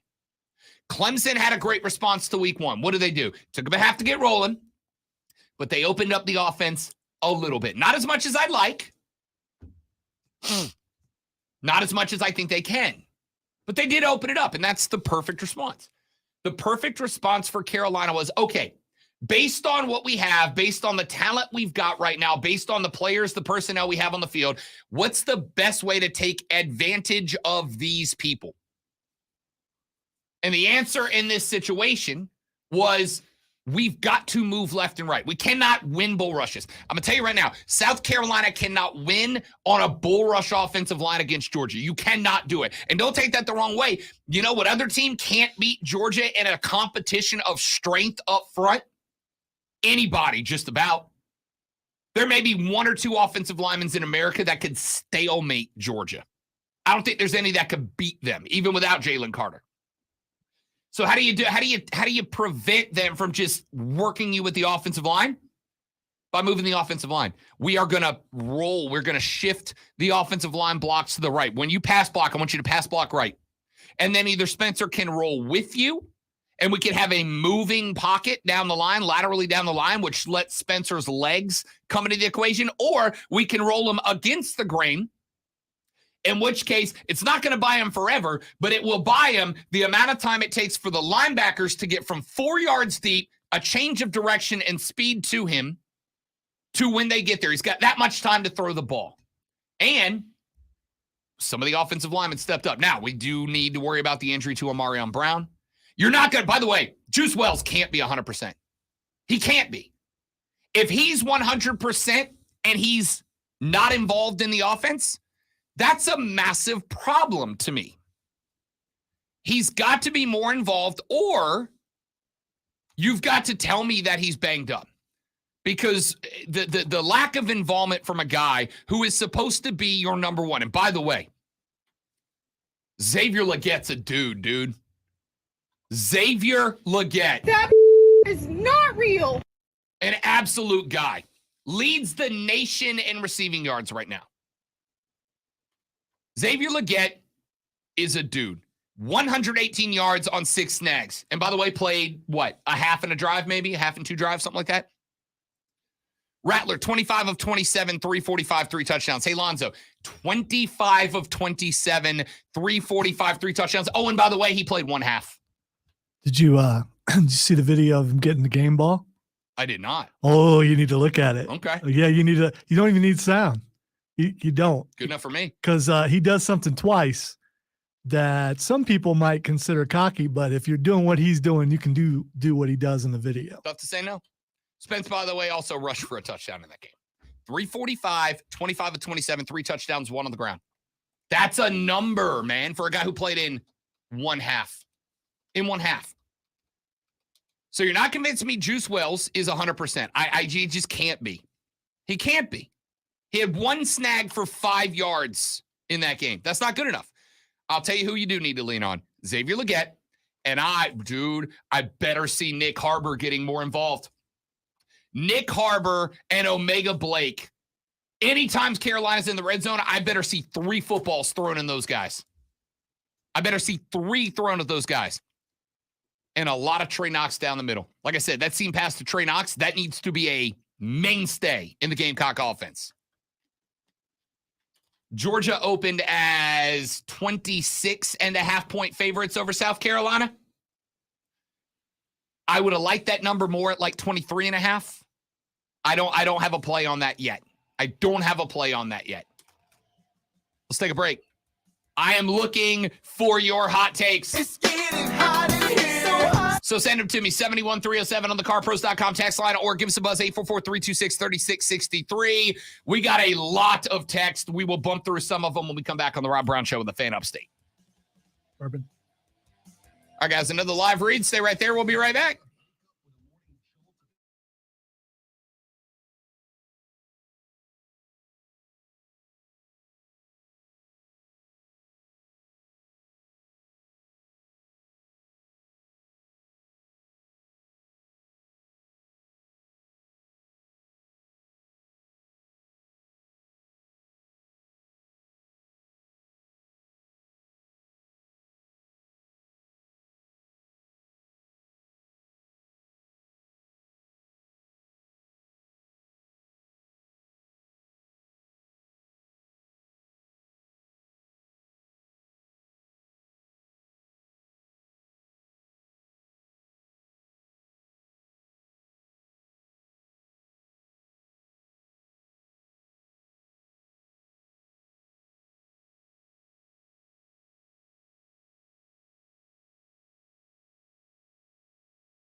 download the Odyssey app and search The Fan Upstate.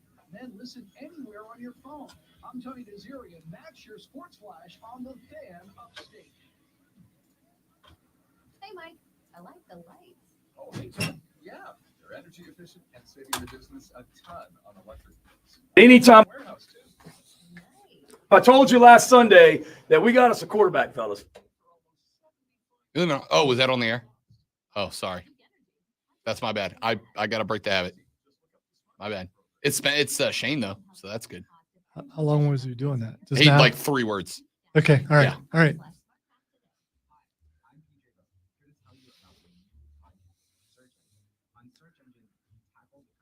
Well, most- now I've made a mistake on the air. It won't happen again. Okay. All right. All right. He just gymmed the camera. He does it twice. He gymmed the camera again.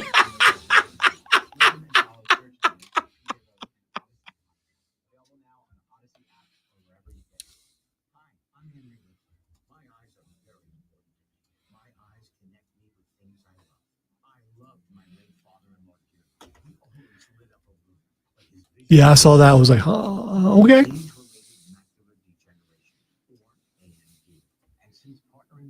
That's incredible. He Jim Halperted the camera twice. Are you guys in the same studios offsides? If so, why are the backdrops? Yes, we are. Because I have us pointed to the corner over there, and Mark goes straight backwards towards that wall right there. That's why. We have 2 different camera angle setups here. And you can't see Diesel's because he chooses to be in a little window. He puts himself in a box. It's a little bitty window. He's the man in the box. How's his beard fit in that window? I don't know. If he turns his head sideways, does it disappear? Might. He runs a show. Can you see him in that box?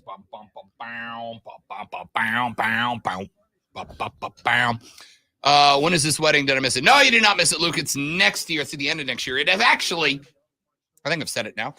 We're going September 21st. I don't think you said it. I don't think I said it? Okay. No, I don't think. Well, now you have. We're going September 21st, and we are doing it 100% because of the Earth, Wind, and Fire song. Do you remember the 21st night of September?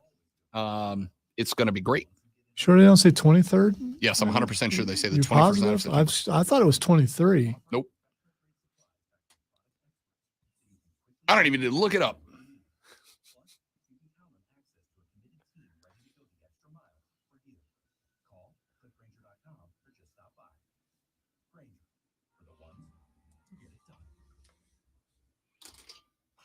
I'm turning your computer back up now. Perfect, thanks. All right, we have talked Gamecocks, we have talked Tigers, we got to talk Panthers. We'll do that next hour because this is a short segment here.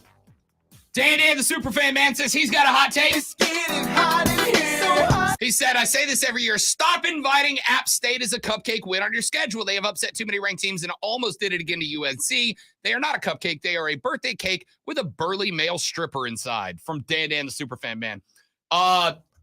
Mac It's Brown. pretty graphic, as if well thought out. Quite, I'm just saying, you know. Mac Brown got Diesel absolutely furious this weekend because after the game. Wait. Like, that's hard to do. Okay, I fair mean, enough. come on. But like real heated. Like Diesel was like Twitter rant heated because Mac Brown says he doesn't want to play App State anymore. Said, I don't want him on the schedule. He said, NC State, Duke, y'all can schedule App State. I'm done with them. And he went on to say, all the pressure's on our kids. There's no pressure on App State because nobody thinks they're going to win this game, but the pressure's on us. And unless we win, we're awful, and it just kills you. So I've had enough. I'll enjoy my house in Linville and congratulating all the App players and coaches, but I'm glad we're through, end quote. He went on to say, quote, it's a great thing for the state of North Carolina, and I encourage NC State and ECU to play them, which is a great line. And for the record, I get it.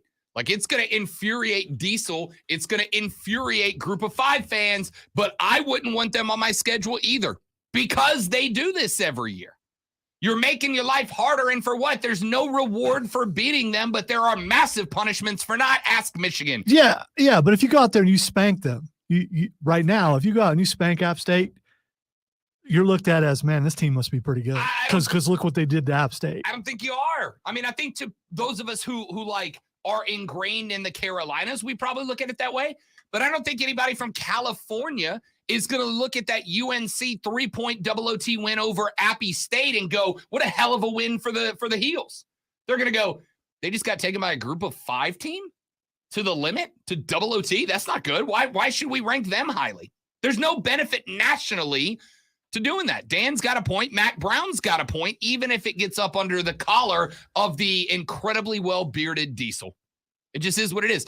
I will say this. Offsides with Mark Ryan from 3 to 7 is can't miss radio today because Diesel is going to be on one, and I can't wait to hear it. He is going to be lit today, and I can't get over how good it's going to be. Kyle in Spartanburg texted the show, said, I can't believe you had me mad about Cocky's entrance, but Cocky walked off the opposite side of the field after parking the train and then came out of the cockaboose. 5-minute waste of a rant for something just plain wrong. All right, so Cocky drove the train out, walked all the way across the field, disappeared, and then so he prestiged us. We got the prestiged by Cocky. It's hot in that suit, man. I still don't. It's not great, man. I want everybody to be great. I want it's not like he's wearing a spacesuit or a NASCAR suit where, stuff like runs off in the, he's wearing a big sponge. It's not. The cage was so much better, dude. The cage reveal was just better. The cage reveal was lit, dude. Lit. All right, coming up in the next hour, more hot takes. It's getting hot in here. So hot. And we tell you who qualified for the He's Not Real Awards of the Week on the Rob Brown Show on the Fan Upstate.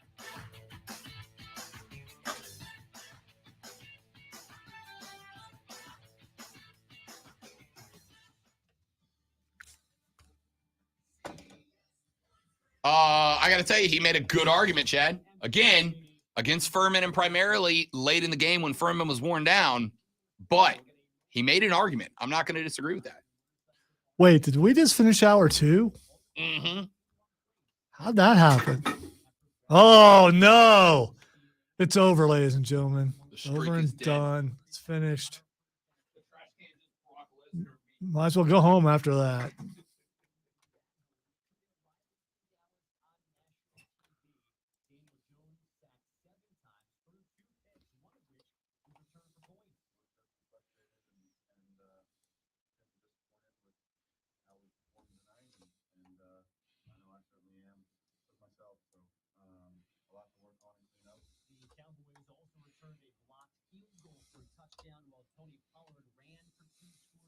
They've won 5 straight and 12 of 13 in this head-to-head.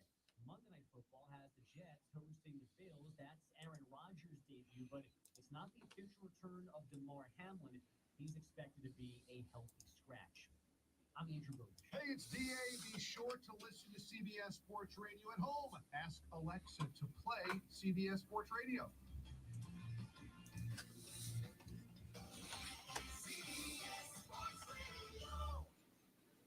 I'm Ty Burrell, actor and small business owner. I'm going to show you my 5 steps for making the perfect radio ad. This one's about innovation refunds and the ERC. First step, be relatable. As a small business owner, I know that filing for the ERC tax refund can feel complicated and confusing. Also, I like pizza and puppies. There, done. Step 2, cold hard info.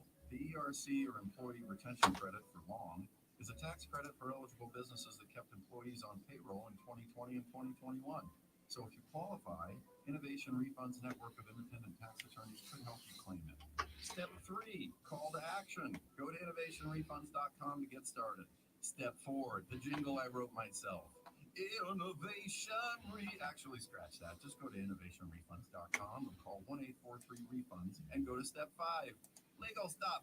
Innovation Refunds does not provide tax or legal advice. We work with an independent network of tax professionals. Terms and conditions apply. Ty is a paid spokesman. Yeah, it's a masterpiece. We're going abroad for the first time in years. To Spain. But we don't speak Spanish. So we started using Babbel. And started learning Spanish fast. With Babbel, you can start having conversations in another language in just 3 weeks. Babbel's conversational method teaches you real-life words and phrases. And with Babbel's interactive bite-sized lessons, you'll remember what you learned. ¿Cómo te llamas? ¿Cómo te llamas? ¿De dónde eres? ¿De dónde eres? When you learn a language, you want to actually use it. Babbel is designed with that goal in mind. In just 3 weeks, we're starting to have conversations in Spanish. So, I got a text from Chris Lewis, friend of the show, friend of mine, president of the Greenville Triumph, name drop. And he said, you may or may not know that Joe Irwin, the owner of the team, is a longtime Cowboys fan. And he told me he was going to text me this AM to tell me that he needed me to come to his office and go over something with me in person. And his plan, Chris is a big Giants fan, and his plan was for him to be wearing a Cowboys helmet, an authentic Cowboys helmet, when I walked in the room to troll me. But Joe couldn't find the helmet. I can't imagine the disappointment that went through his head when he went looking for that helmet and couldn't find it. I don't know. More importantly, Joe, I love you, bro, but how do you lose? Yeah, that's what I was going to say. What's that say if you, I mean, you know. Lose an authentic NFL helmet, my dude? I think you're rolling in a way neither one of us ever will. That's what I think. So yeah, it's around here somewhere. I mean, I agree. Yeah.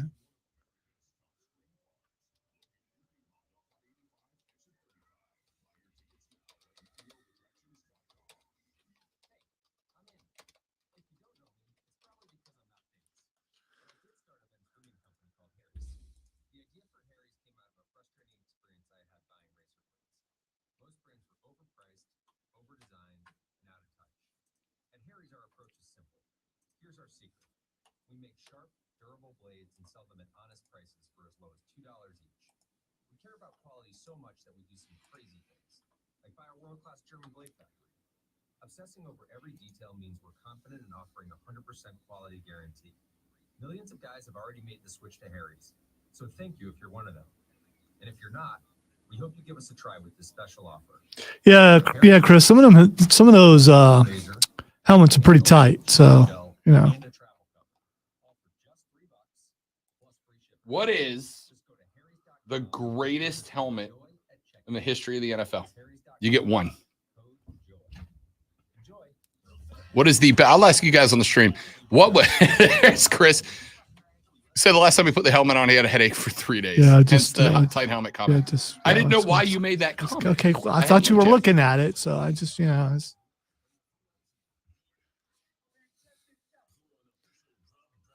At least you're aware and trying not to make me feel invisible today.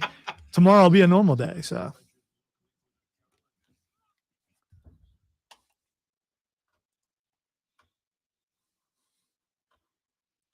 Hour number 3 of the Rob Brown Show goes now, ladies and gentlemen. This is the Fan Upstead. Howdy, y'all. How's everybody? Y'all doing good? I'm so glad to hear it. I'm assuming you said yes. Why wouldn't you be? What a hell of a football weekend we just had.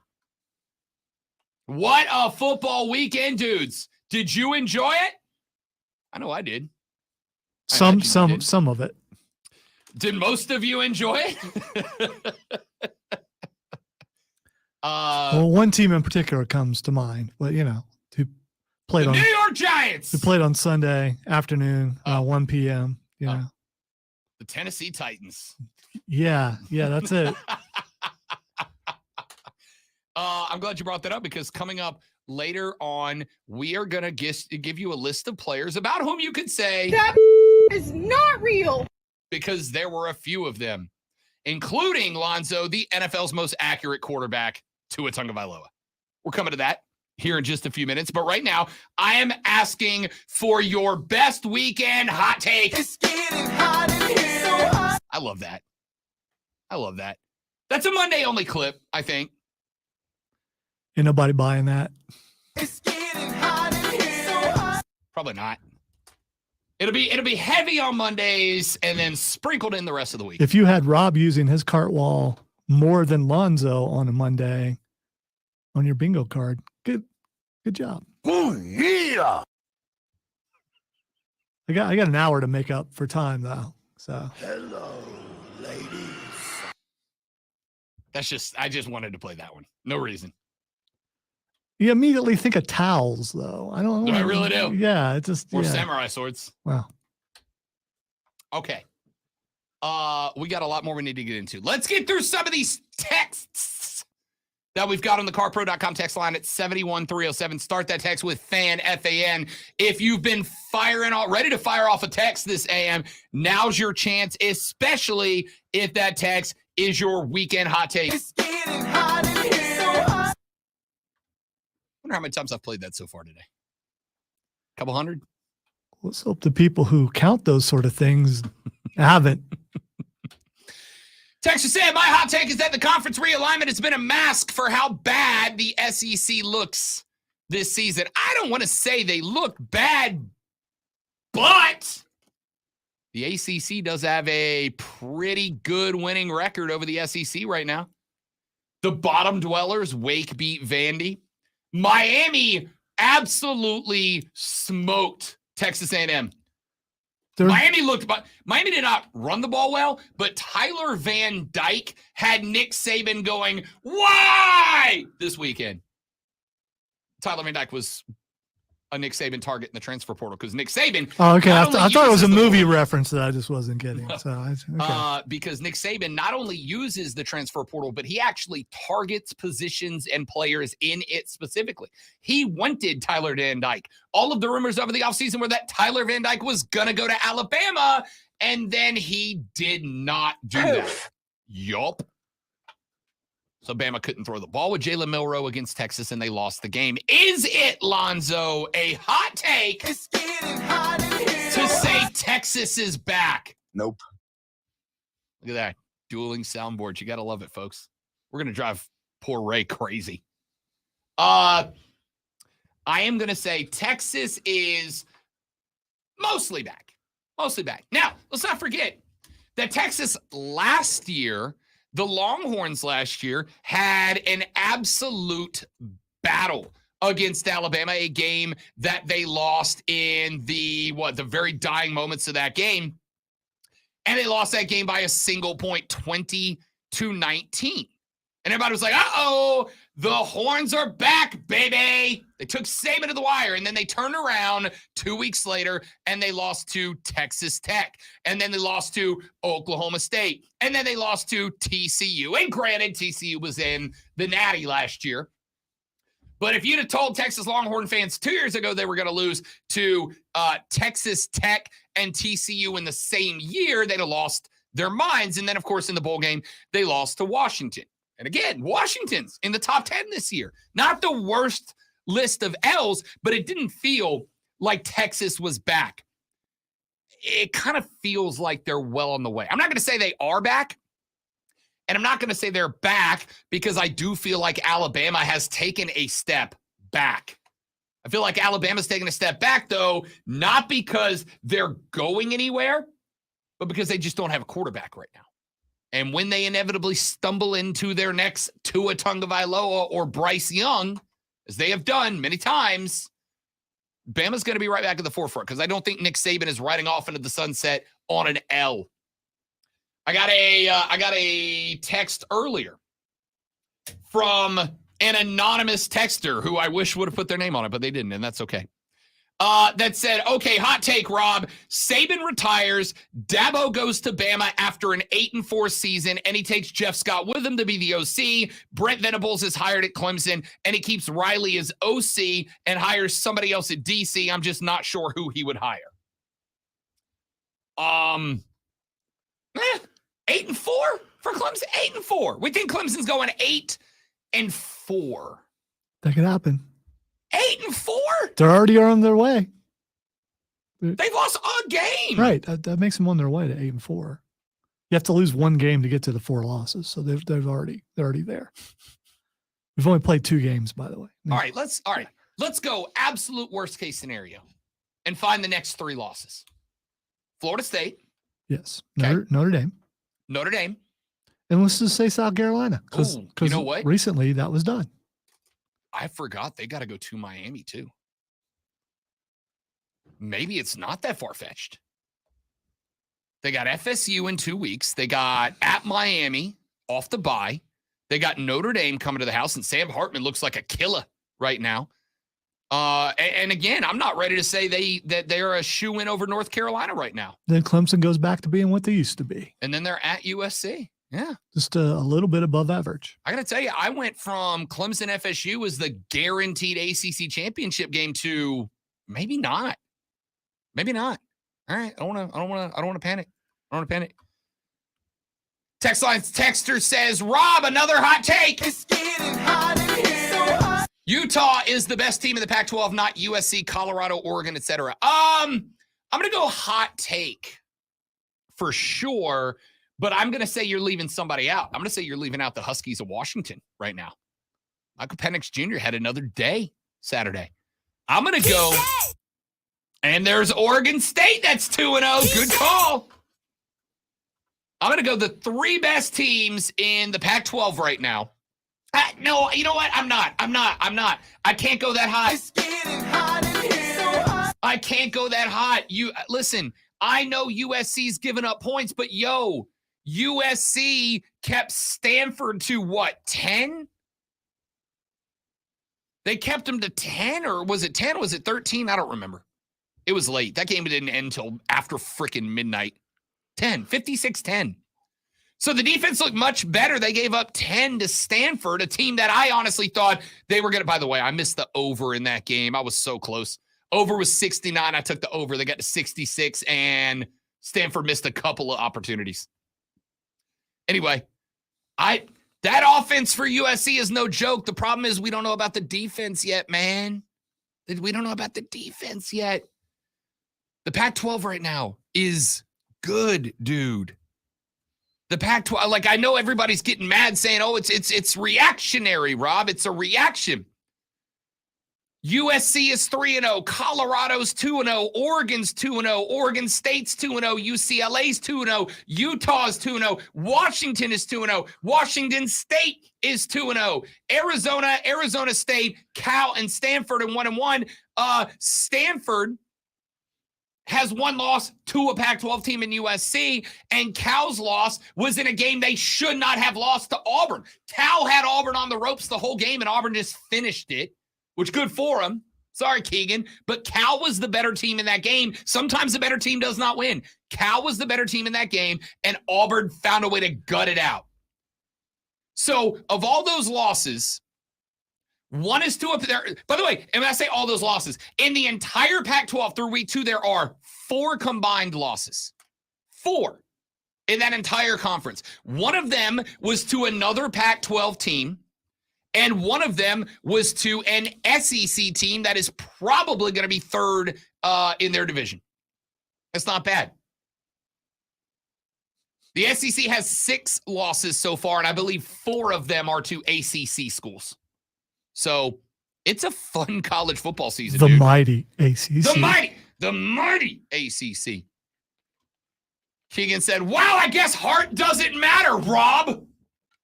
Yeah, I mean, listen, they gutted it out. Like I said, just props to Auburn. You stayed in a game that you were getting controlled for 3.5 quarters, and you gutted it out. That's great. Keegan said, we will be undefeated. How's that for a hot take? It's getting hot in here. So hot. Can the people on stream hear that, by the way? Because if they can't, I just realized All how right, awkward the show is Rob, for them. If you think back, there was a thing you were that's going right. to share, and I Yeah, say, got it. why would I say I'm that? an idiot. If Okay, you, I'm an idiot. We know. I got it. what are you doing, man? Struggling. All right. What else do we got? What else do we got to talk about? Got a lot of stuff. Texture says, hot take. Hot take. A hot dog comes to fault with mustard, chili, and onions. Why? It's never going to go away, is it? It's just never going to go away. I hope it's a hot take, because if it was cold, Rob would just get up and walk out. Texture said, hot take. Prime and the boys will be in the playoffs. I'm not ready to go that far. I don't know, man. I don't know. We'll see. I'm not ready to go that far. I think Colorado can score with anybody, but I respectfully point out to you that while the TCU Horned Frogs were ranked at the time that they played Colorado. Does anybody think that TCU is anywhere close to what they were last year? I don't, I can't, I won't. They're not. They lost their OC. They lost their starting QB. They lost their best wide receiver. They lost their best running back. They are nowhere near the same team. Hey, what if this whole thing is all about Deion's son and not about Deion? And as soon as his son, who now has the limelight, the spotlight that he believed his son should have, when he goes to the NFL, Deion just retires. That'd be hilarious. It'd be the most Deion thing ever. I think it would be proof that he just did it all to get his son the spotlight. Which, by the way, he deserves a spotlight. Dude, looks Shedeur good. Sanders is out of his friggin' mind right now. Absolutely. Shedeur Sanders. That is not real. It's not. He's insane right now. Dude's out of his mind right now. They beat Matt Rule's Nebraska Cornhuskers. And by the way, again, I understand that especially in this area of the country, we all want to slander Matt Rule to our greatest of abilities. Matt Rule still looks like Matt Rule. He really does.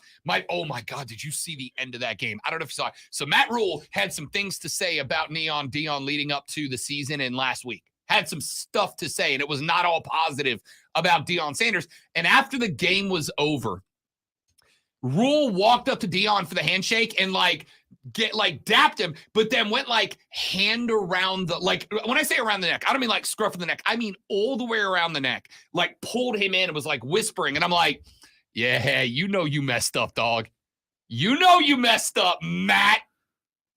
You know you gave them all the bulletin board and Deion wrecked you, my guy. How'd he get his big old head in there? Just because it's, I mean, all the way around the neck. That was 100% dude who got talking bleep about his buddy behind his back and then is trying to make good on it. That's what that was. You ever seen that play out? Some guy's like, yeah, so-and-so, he thinks he's tough, but he's not that. And then the guy's standing right behind him. He's like, yo, what up, dude? He's like, oh, my bad, bro. That's not what I meant. It's out of context, dude. I knew you were there. I was just messing with you. Yeah, man. I was just playing, buddy. I was just kidding. I was just kidding around. Hey, there he is. There he is. Matt Rule got rocked in this game. Again, I told you, this is not Nebraska's year. I tried to tell my Nebraska buddies, both of them. This is not Nebraska's year. Wait. You have friends who pull for Nebraska? I love that I can now clip you going, wait. You have friends? Oh, you absolutely can clip that if you want. Yeah, that's true. Yes, I do. As a matter of that's fact, the cut on you. I mean, you probably shouldn't do that. That's why it's funny. The BMOC for the Greenville Swamp. Yeah, stop it. There it is. The BMOC of the Greenville Swamp Rabbits is the Nebraska guy who texted me Saturday night. Oh, okay. Football season is canceled. I'm out. Y'all, this was never the year for Nebraska. Next year is. Everywhere that Matt Rule is gone, they have sucked the first year and been good in year two. Don't panic. Relax. We have a couple hot takes that I think are interesting. Let's get to it. Why not? Zach in the chat says, hot take. It's getting hot in here. So hot. Clemson will need to beat USC to be bowl eligible on November 25th. I got to tell you, 2 months ago, I'd have said that is absolutely a ridiculous hot take. I will still say it is relatively hot, but not impossible. Hell, it might not even be improbable at this point. Hey, listen, wait. Hang on, though. Let me rephrase that for Zach Brown. Hot take. It's getting hot in here. So hot. The winner of USC versus Clemson will be bowl eligible. The loser won't. There's your hot take. That's your hot take. I don't agree with that. So that we're clear, that is not the opinion of Rob Brown or any of his colleagues or affiliates. But Zach, if you wanted to craft a hot take, the hot take It's getting hot in here. So hot. is that the winner of South Carolina v. Clemson will be bowl eligible and the loser will not. That's the hot take if you want to go with one. So because then you get everybody. You take off everybody with that hot take. I'm curious if Clemson fans had a choice right now to take Spencer Rattler or Cade, who would they be? Who would they want? It doesn't matter. Well, Spencer Rattler. Sorry, Spencer Rattler. Yeah, Spencer Rattler is. And you want to know why? Yeah. I'll tell you why. Because as of right now, I'm not saying because of the video I showed you. That's not bad. They gave Spence the game ball, and on the video that the Gamecock football account tweeted, he Jim Halperts the camera twice. Like, the old deadpan look at the camera. It's pretty great. It's pretty great. Here's why you go Spencer over Cade today. Because Clemson has to do the same thing right now, I think, to get the offense going that South Carolina does. Quick hits, slants, seams, running back outs, dumps, tight end dumps, whatever. You got to do that same thing. And Spence showed us this weekend he can friggin' do that. Plus, he is mobile if you move the pocket left and right, which I think Clemson should probably start working on. I just helped program another show. You're welcome. Joey B said, if you think Alabama would look at that Duke loss and still take Dabo, you're out of your mind. Clemson fans might accept that loss, but Bama absolutely will not. By the way, Joey B is a Clemson guy, so don't come at him like that. But somebody who's been around that program, Alabama, for a lot longer than I've been around Clemson, yeah, he's not wrong. He's not wrong. He's not wrong. Sorry, should be. Chad Smith said, hot take. It's getting hot in here. So hot. Mario Anderson should be RB1 for the Gamecocks. I don't disagree, actually. He showed it. Now, again, it was against a worn-down, tired Furman team, but he showed out, dude. He showed out. I don't hate that hot take at all. At all. Let's see. Don't forget April's hot take. I mean, you don't want to. Oh, yeah, there it is. Yeah. April said, hot take. It's getting hot in here. So hot. Appalachian State to the ACC. Let's play. I like it in terms of football competition, April. I'll tell you why it's not going to work. Don't they need another team to make it even? Or it doesn't matter because anymore. They got rid of divisions, right? Yeah. Doesn't matter anymore. You can have even, odd. Doesn't matter. Tell you why that wouldn't work. As much as I like it, as much as I think it'd be fun. Plus, it'll give me another game within driving distance. As much as I would like that, the reality is, April, respectfully, Appy State doesn't bring enough to the table to justify it. They don't. Stanford is only in. Cal's only in because they are taking 30% off of their revenue payout every year. And SMU's only in because they're not taking a dime for 9 years. Appalachian State cannot make any concession like that and survive. They can't. So they're not going to be able to do something like they did, and therefore it's not going to work. But I love the idea. I really do. I really do. Texter said, oh, where did it go? Texter said, hot take. It's getting hot in here. So hot. Clemson goes 4. I want to say they got this backwards, okay? I want to say they got this backwards. If they didn't, it is a flaming hot take. Texter said, hot take. Clemson Tigers go 4-8. Dabo Swinney retires. 2 years later, Nick Saban retires. Deborah comes out of retirement and takes Nick Saban's job. No. Nope. Saban will, first off, 2 years Saban retiring, that's not a hot take. I could see that. Did you say Deborah? That's what the text said. I read the text. That would make me think that the 4-8 is accurate because you wouldn't call him. That's what the text said. Yeah. Oh, No. I get what you're saying. I get what you're saying. Yeah. Clemson's not going 4-8, dudes. They're just not going 4-8. It's not going to happen. Top of my head, I can give you 4 more Clemson wins. I'm sure there's a Bowden out there that'd be willing to take over the reins after Dabo leaves. Let's see. Clemson, top of my head, can beat, as it is today, Wake Forest, Georgia Tech. You sure? Are you absolutely positive? Are you going to put money down on those games? FAU, Wake Forest, Georgia Tech. Who's the other guarantee? I don't know. One. Monday. Yeah, but Wolf. you know why? Because I'm upset because of what you just did. Because you decided to just sit back in your chair and put your hands in front of your mouth, like way away from the microphone. It's my thinking post. Yeah, but that caused me to mess up. So I'm blaming you on that yeah, one. For sure. It still counts, but I'm blaming you. Keegan anyway. just said the best thing that's ever been said on the airwaves. He said, hot take. It's getting hot in here. So hot. The Bowdens are the Baldwins of football. They absolutely are. Bobby Baldwin and his brothers. Yeah, but which one is Bobby? I mean, you got to get that one out. Bobby is Alec. Okay. And then I would say Jeff is Steven. And who's the other Baldwin? There's one more, right? Is there one more Baldwin? Yeah, I think Steven is the youngest one. Yeah, and there's then one in more, between. right? Yeah. Daniel. And And that's Tommy. Daniel's the heavy set kind of one. Yeah. Yeah. So I'm gonna go. Jeff is Steven, Tommy is Daniel, and Bobby was Alec. Although he's the dad, so it doesn't totally work, but it works. I like it. Ladies and gentlemen, we got to run to a break. When we come back, we take a look up and down some of the other games from the weekend, both NFL and college, and we will tell you who is not real when we come back on the Rob Brown Show in the Fan Upstate. You know why I hate this show? Here's why I hate this show. I sat up last night until about 11:30 at night putting this whole rundown together. I have used 25% of it. Maybe. Let's see. What do we do? We did that. I'm going to say that happens to me every weekend. We did that. I mean, someone says something, boom, we're off somewhere, and we never come back to all the stuff I worked on. But, we'll do this tomorrow. It's better than running out of stuff. No, I guess I did about 45% of it. That's not bad. Okay. With all the hosts you have worked with, Lonzo, genuine question. There's been a bevy. There's been a right, and I'm talking across all formats. A cornucopia.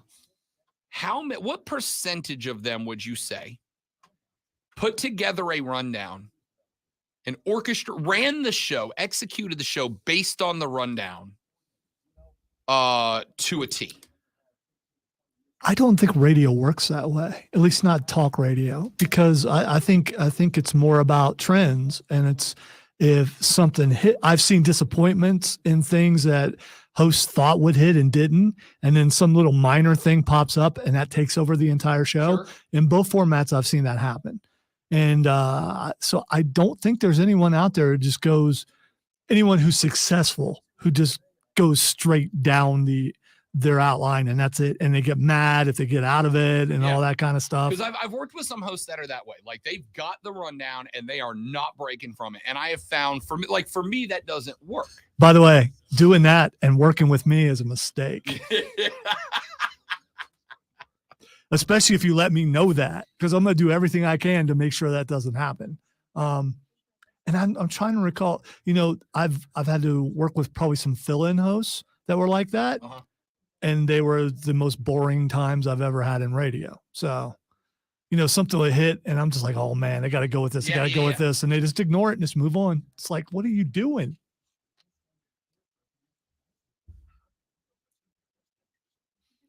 I had a goal Saturday morning to, since I had to work, to make, Alex says hello, by the way, to make both Cole and Alex laugh to the point where they couldn't function for a while. I pulled it off. It's even better knowing that they're public somewhere because they were at Ingles. And as someone texted, does Landrum have a chance against SCA? SCA. I just called it SCA. And they're like, SCA. And they couldn't get past it. It was great. I didn't know what SCA was. And it's a Spartan. They said what it was. It was a charter school or something? I think so, in Spartanburg. That's all. It's an academy. I mean, I knew it was an academy of some kind. Circle back. We don't do that, Zach. Breaking news: J.C. Horn got hurt again. Yeah, I saw that. Without That being touched. Yeah, turf monster got him. Yeah, there's no problem with playing on turf. Not hot take. Bijan Robinson's pretty good. He's all right. That first touchdown he had on that little screen, ooh, he made that boy look silly. Or maybe it's a certain defense who somebody on this show said they had a problem with and was concerned about, and I think somebody on this show was warranted. Somebody on the show got talked at by a guest that comes on Thursdays, and I think my concerns were warranted. Just saying. There it is. Spartanburg Christian Academy. Also, I need you to know, Keegan, I will forever be asking your wife from now on to randomly do cheers whenever we're all hanging out together. When it came to Wolverine's Deadpool 3 suit, director Sean Levy was quoted as saying, quote, "We were going to make bleeping sure we got the old yellow and blue just once." If you haven't seen the still from Deadpool 3, they totally have Wolverine in the classic yellow suit, and I cannot wait to see this movie. That's an IMAX movie for me. I don't know, Keegan, is that well, you know, is that like you want that to happen, or you didn't capitalize your yeah, so that means yeah, probably not.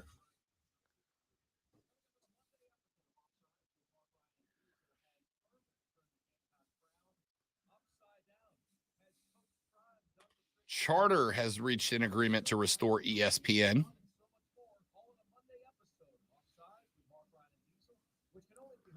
Just in time for Monday Night Football. Good for them. Yep. Their number one most watched show in cable. They had to have it back by then.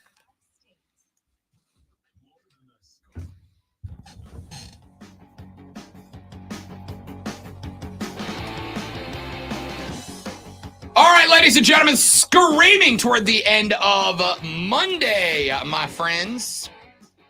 We're gonna change it up here in just a minute. Your hot takes are still very much welcome on the show at 844-326-3663 or by texting the carpros.com text line at 71307. We got a bunch of them in the text line, and we will come to those here in just a minute. Drop yours in there while we wait. In the meantime, let's get back to something that I've been wanting to get to for a minute, and let's talk about that guy. Which guy? That is not real. The guy that qualifies for, and let us start. I don't think there's anywhere we can start, Lonzo, unless we are talking about not one, but two bleepers from the Miami Dolphins. We'll start with a guy who was maybe somehow impressively less impressive than the quarterback, Tyreek Hill. Reek had 11 snags. Okay, that's a decent day. For 215 yards and 2 touchdowns on 15 targets. That is a day. Tyreek Hill. That is not real. And then there's the NFL's most accurate quarterback, ladies and gentlemen. Now, in fairness, Lonzo, he did go about 60% on the day, but he threw it 45 times, did Tua Tagovailoa. And en route to a 45 pass attempt, 28 completion day, he racked up an unimpressive 466 yards of passing. You know what? That's a shame in the NFL. So once again, they're devaluing the running back position because did they just not run the ball? 70 yards on 20 carries. Raheem Mostert led with 37 and a touch. Wow. But why run it if your QB can threaten the 5-century mark? Maybe you don't want his arm to fall off. I'll tell you what, 28 to 45, or maybe you don't want to 466. risk him getting hit in the head again. I'm just, you know. I mean, you're not wrong. You're not wrong. I was texting with Andrew, my Miami Dolphins buddy, last night, who was like, look, as long as we can keep him upright, we're going to be dangerous. And I said, how worried are you that he's going to go down again? And he said, very, which is completely and entirely understandable. Without a doubt, you got to be concerned about that. But 28 to 45, 466, 3 TDs, 1 pick, Tua Tagovailoa. That is not real. Let's keep going. How about last night? How about Sunday Night Football? Chris Lewis, put your earmuffs on. I am sorry. Wait.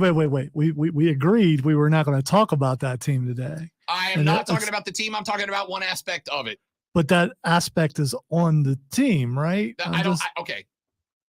You get 60 seconds, Cowboys fans. Revel in it, enjoy it, savor it, because this is it. How about last night, the Dallas Cowboy defense and special teams? They allowed Danny Dimes to have a grand total of 104 yards passing, a pair of interceptions, 0 touchdowns, and a QB rating, Lonzo, of 32.5. 4. Wait, 32? At least it wasn't negative. I mean, I think that might be possible. I mean, he was going to test it there for a minute.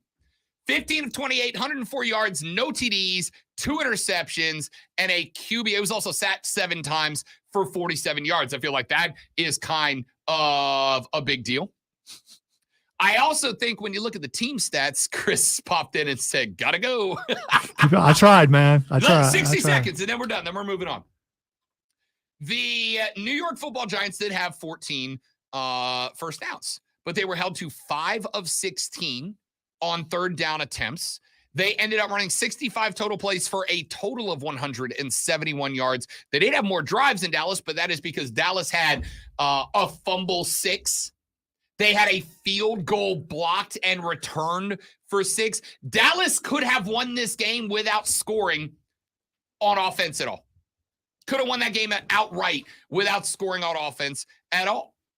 108 yards on the ground and 63 yards altogether through the air. It was just bad. 6 penalties for 72 yards, 3 turnovers, a fumble and 2 picks, 2 defensive and special teams turnover. Ladies and gentlemen, the Dallas Cowboys special team and defense. That is not real. Nope, not even a little. That was a day. I don't think we can do this segment, ladies and gentlemen, without adding the quarterback of the Gamecocks of South Carolina to this list. Yes, I understand it was against Furman. Yes, I understand that's an FCS school. Yes, I understand that they are not all there. But here is the reality. The number Spencer Rattler put up would be a good day against an FCS team if he played all 4 quarters. In one half, Spencer Rattler went 25 of 27 for 345, 3 touchdowns. That is one half of football. I don't care if you were playing the lowest of FCS schools for half a game of football. Those are numbers, my dude. I need to correct you. It's Rattler. Spencer Rattler. And then joining him in this category is, of course, Xavier Legette. 6 snags, $118 through the air. Now, Spence is getting in based on his performance this week, okay? Spence is getting in with his performance this week. And I respect that. Xavier is getting in for his performance on the season. He leads the nation in receiving yards as of right now. Spencer Rattler and Xavier Legette. That is not real. Win a TMFIR award. Sound like a lot of letters. I know. I had to play that out in my head there. No, TMFINR award. We got to come up with a catchier name than that. Nope. I respect that. How about, I don't know that we cannot add a young man that Lonzo personally brought into discussion earlier. In a win over Matt Rule's Nebraska Cornhuskers. One of us. OOU. Well, I'll tell you who is, if you are talking about the TMFINR club. Shedeur Sanders is on that list. 31 of 42, 393, 2 touchdowns in that game. No picks to go along with it. The Buffaloes rout the Huskers 36-14 in a game that stayed close a little bit early, but it did not late. Granted, Colorado's ranked. Nebraska's not. Colorado had a great first week. Nebraska did not. There's a lot going wrong that said Colorado was going to win that game. I told you the hammer of the week was Colorado -3 over Nebraska. And if you tail me on that one, you took a whole lot of money home. And part of the reason is Shedeur Sanders. That is not real. No, he's not. Lonzo asked a question on break. He's like, what if Prime gets Shedeur through Colorado? And then he's like, all right, my kid's going to the league. I'm out. Bye. I don't think so. You know why I don't think so? Because Prime, whether you like the guy or not, Prime's got an ego. Inconceivable. I know it is. Prime's got an ego. And if Prime gets a little taste of the nation falling in love with him all over again, Prime ain't going nowhere. I'm your huckleberry. That's a fact, Jack. I think we got to add another guy into the TMFINR awards. See, I got it down now. Now it's a jingle, baby. Yeah, I don't even know what it stands for. So That is not real. Oh, okay, that. How about Caleb Williams doing it again? 19 of 21, 281, and 3 touchdowns, which again, for a full game, you're going, Rob, that's good, but it ain't great, except for it's not a full game. That was half before they gave it over to the backup Miller Moss, who went 11 of 15 for $112. They did it against Stanford this time. And you go, wait a minute, Rob, it was Stanford, the Cardinal. They're not that good. Yeah, except for 281, 3 touchdowns before he gave the ball over at halftime, and 56 points, ladies and gentlemen. 56 points. 56 points is the lowest that they have scored on the season so far because Caleb Williams is dropping dimes right now. The quarterback of Southern California, Caleb Williams. That is not real. No, he's not. He's unbelievable at this point. I got another one for you. Let's flip down to the L that Jimbo Fisher took this weekend, shall we? Yes, we shall, because I want to. Yeehaw! Texas A&M goes down to Coral Gables, and they get slapped in the mouth by the Hurricanes of Miami, and they were quarterbacked by Tyler Van Dyke, a young man that everybody thought was going to the portal, that everybody thought was going to Alabama. Instead, he decides to stay behind with Mario Cristobal. He stays with the Canes, and in staying with the Canes, he brings Jimbo Fisher to the house and goes 21 of 30 for 374 and uno, dos, tres, cuatro, cinco, 5 TDs in that game. I'm sorry, I thought A&M had the greatest recruiting class of all time. Hey, Jimbo. Nope. I hope you're enjoying all that money. Hey, Texas A&M, I hope you're enjoying all that not money that you gave to Jimbo. I got to assume there's some boosters walking around going door to door in College Station right now, shaking a tin can going, change? Do you have any change that we could give to Jimbo Fisher to get him the hell up out of here? Look, I don't care if it was A&M or anybody else. If Tyler Van Dyke is going to go 21 of 30 for 374 and 5 tutties in a game, then Tyler Van Dyke is not real. No, he's not. Tyler Van Dyke just put on display exactly why the hell Nick Saban wanted him in the portal. Hurricane Jeff says, what about Tyler Van Dyke and the Miami Hurricanes? Do they belong in that club? Yes, they do. And I want to ask if this guy qualifies. All right? I want to ask if this guy qualifies. I don't think he does. Does Bijan Robinson in his first game get in? I don't think. Listen, nope. It's a good day. 10 of 56. Nope. One more. Nope. 10 of 56. Finger slipped off the mouse. My bad. 10 carries, 56 yards on the ground, including a 21-yard carry. He also went 6 snags for 27 and a tutty through the air. Look, it was a good debut, and it did it against a Carolina defense. And by the way, Brian Burns did play. Golf clap for that guy, because he could have sat like, what's his name? Chris Jones did in Kansas City. My dude went to the game and watched it in the stadium. I wanted to see the banner. What up? Yeah, you don't want to see that on TV. You got a part in that. You want to go watch it. What an absolute Big Stones moment from Chris Jones. Big Stones, Chris Jones. How did I think of that last Thursday? I don't know. I'm sure he'd be okay with that, probably. I don't think Bijan's getting on the list, dude. I don't think Bijan is getting on the list. It was a great debut. I think he outperformed Miles Sanders. No, he really didn't. Sanders had 18 carries for 72 yards for 4 yards a carry. He also had 4 grabs for 26 yards. I would say Bijan slightly outperformed Miles Sanders. Bryce Young, 20 of 38, $146, 1 touch, 2 interceptions, and the 2 interceptions were UGLY, and BY ain't had no alibi. What? I genuinely don't know what's being said there. I still don't know what's being said there. It's too short, man. You don't know too short? I got it now. I thought he was saying too sweat. I was like, what? I don't get it. Everybody else got it but you. Yeah, I guess. Right? Right? Didn't they? Well, it's because I'm younger than I was waiting the entire show to get to play that. And you just finally mentioned someone who I was told their height wouldn't come into play at all, where I it don't was think those picks had anything really to do with height. because the people on TV pointed out clearly he couldn't see that guy. And why couldn't he see those guys? It's because the same guy, if I recall, intercepted both of them because he was too short. And so Rashad, I love you, man, but that tirade you went on about the shortness is a factor, dude. I'm not putting it. No, it is. I disagree.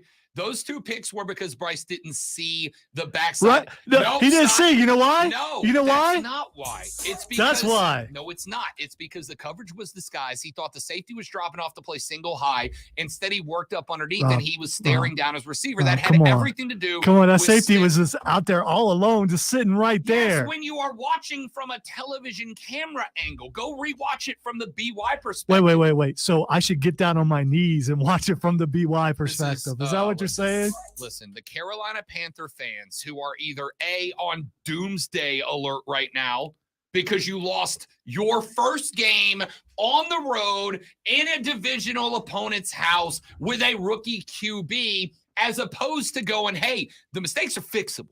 They're very fixable. Who's the quarterback on the other side?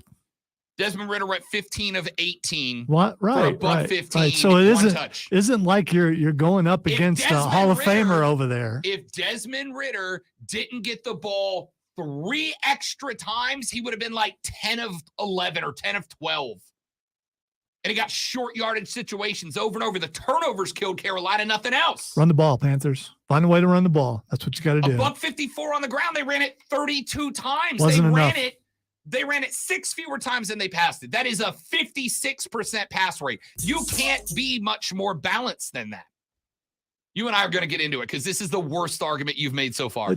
I believe that the majority of the listeners would agree with me that his height came into play with those interceptions. Absolutely. Can you play that nope clip for me against yourself? Do you mind? We got to go to break. Can't find it. We got to go to break. Skrilla said, Skrilla texted and said, hot take. Falcons will win the division if Dez and the Birds figure out the passing game. Oh, good luck. Good luck figuring out the passing game with Desmond Ridder. Texas said, y'all got to calm down with the soundboard. It's getting out of hand, borderline annoying at this point. Listen, that is not real. Is clip because that was the segment. That was the gimmick. That was the shtick. That was the, what do we call it in radio? So it was the bit. It was okay. It's the bit. It was okay when I was doing it. Now we're both doing it. Now it's too much. I had a bit. I had to do the bit. The bit is over. We move on from that. All right. When we come back, we ask what the X is going on Twitter, and then we get up at it. Oh, by the way, if you go to x.com, it does redirect to Twitter now. Elon heard me. Back after this to wrap up the show. It's the Rob Brown Show. It's the Fan Upstate, y'all. I don't care. Go to break.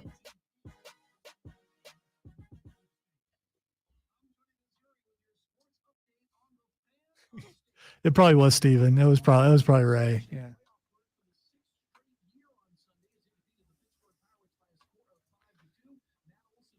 Ray's is mad because now it's getting hot in here. It's going to be stuck in his head all day.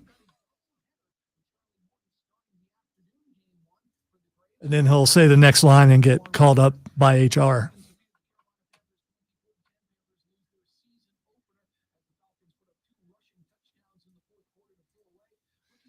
Hot take, CM Punk will return to WWE wearing the real AEW World Championship belt, and they will launch another Monday Night War against AEW. No, they won't. No, they won't. I promise no you, one's hiring Triple him H again. is not bringing Phil back. Yeah, that's not. It's a hot take, though. It is a hot take. Did you see the clip of Seth? Seth did a shoot on Phil. Like, legit. He was doing an interview at some con last weekend. I think it was last weekend. And the guy was like, do you want WWE to bring Phil back? And he looks at the camera and he's like, I don't think I need to make this clear. Phil is a jerk. He is a cancer, and I don't want him around me or anybody else. He failed here, he failed there, and he failed because he's a jerk. So, Phil, go do something else. Nobody wants you around anymore. I was like, damn, Seth. He's kind of that seems to be the consensus. Mhm. So I haven't watched the Saturday show yet, so I don't know what it's like without CM Punk there. This 'Cause- Saturday, from what I understand, is Collision, not because there was some, something called football going on.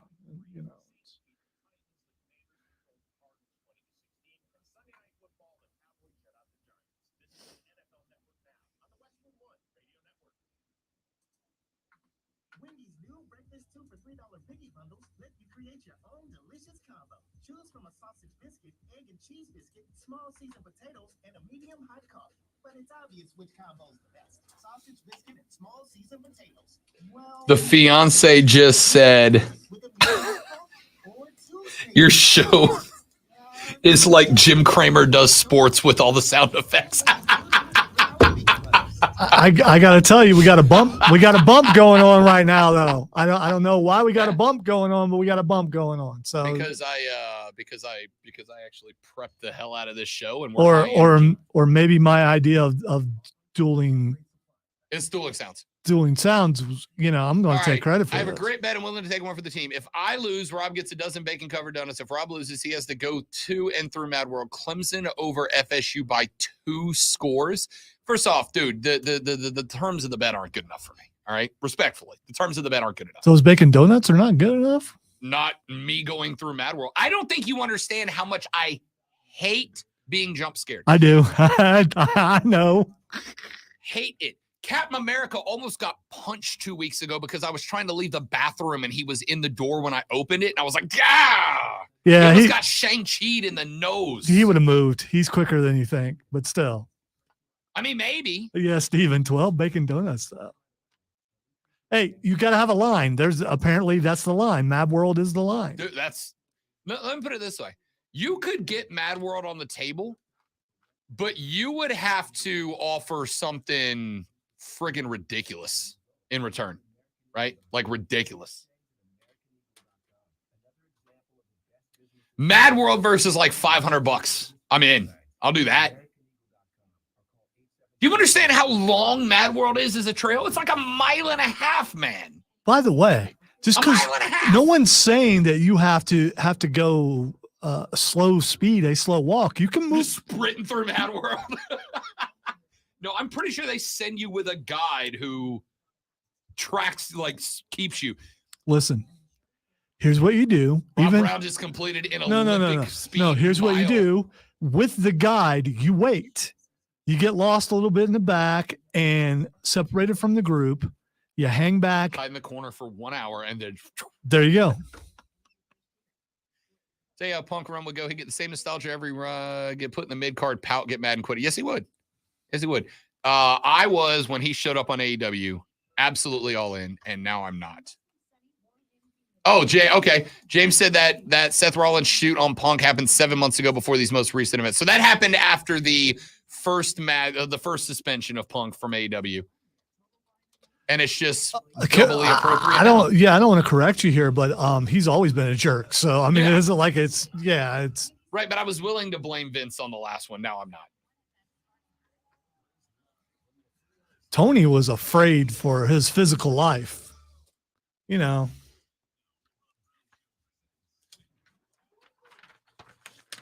All right, time to ask Rob what the X is going on Twitter.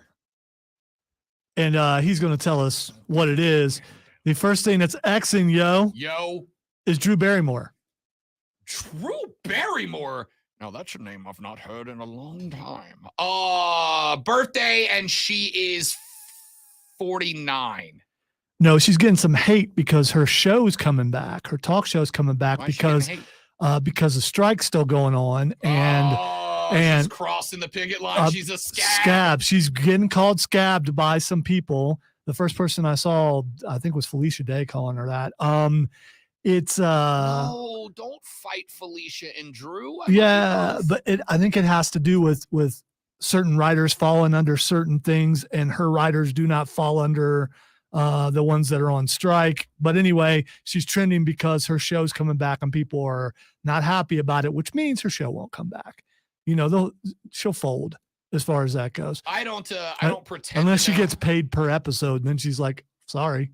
I don't pretend to know what's all going on there. So I won't comment. A lot of the strike has to do with AI, by the way, which we've talked about before. sure A lot of it does, and then the rest is people want more money, that type of thing. But that's why she's trending. We'll see if she actually sticks to it or not. Matt Riddle is Xing next. Texter said, I don't know about your search history, but when I type X into the search, all I get is porn and hell from my wife. Incognito mode, bro.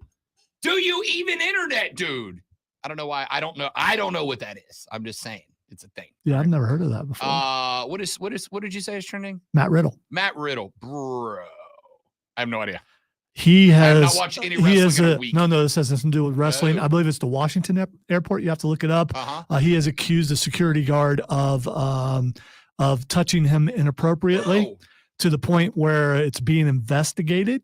And there are rumors out there that he might have been drunken and disorderly under some certain substance. Riddle, the guard? and so they're saying that's why he got pulled aside, and he is saying he got touched. There's video out there of him saying being touched inappropriately. Has anybody ever regretted a gimmick more right now than Matt Riddle, bro? Yeah, probably not. So all right, one so more. Give it's me the been best one you got investigated. left. Well, I only have one left. It's Daniel Jones. DJ did not do good last night. All right. You were gonna make me break the Dallas boycott. I guess I already did. Well, no, we're talking about the Giants. You can talk about the Giants and not talk about Dallas. DJ. It's not the same. I don't think one. the Giants are going to be that bad. It's not the same one. I am not going to play that take for him. He don't deserve that. DJ. All right, ladies and gentlemen, that's going to do it for the show. I hope that you enjoyed it. I had fun. I don't know about you, though. That 3 hours was like that quick. It was a lot of fun. You know what? I want to do it tomorrow. Okay, I'll be here. I got nothing better to do. Let's do it. Ladies and gentlemen, come back tomorrow. We'll do it all over again, but better. Keep your hot takes coming. I'm going to do some hot take responses later on this afternoon because Rob taught himself video editing over the night. Now I can be a TikToker. It's my life goal. Y'all have a great rest of your day. Don't drink and drive. I'll punch you in the face. See you back here tomorrow to do it all over again, but better on the Rob Brown Show on the Fan Upstate. Later. Yeah.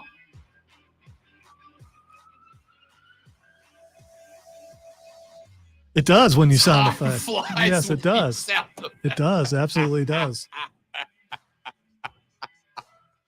Oh, man. Danny Dimes turned into Danny Dumps last night. Yeah, he did. Did you see the clip? Rams Seahawks. Aaron Donald got through the line of scrimmage. Yes. And he's running straight at Geno. And the parabolic mic on the side was pointed at Geno. And you just hear him go, oh, my God.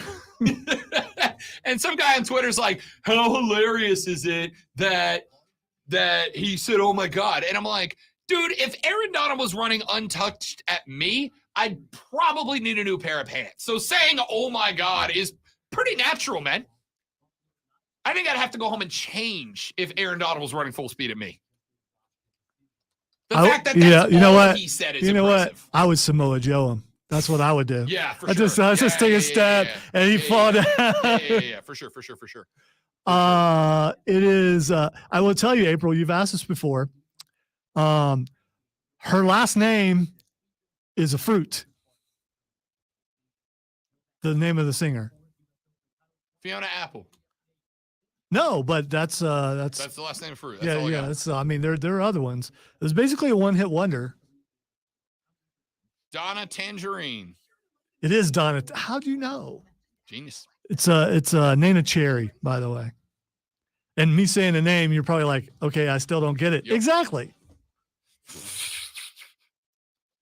It was big in the 80s, though. DJ. It's from a song called Buffalo Stance. Things. And then I bring up Too Short, and Rob doesn't know Too Short.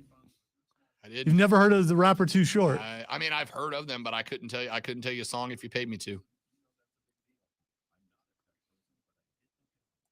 Came out a little bit after NWA, same sort of stuff.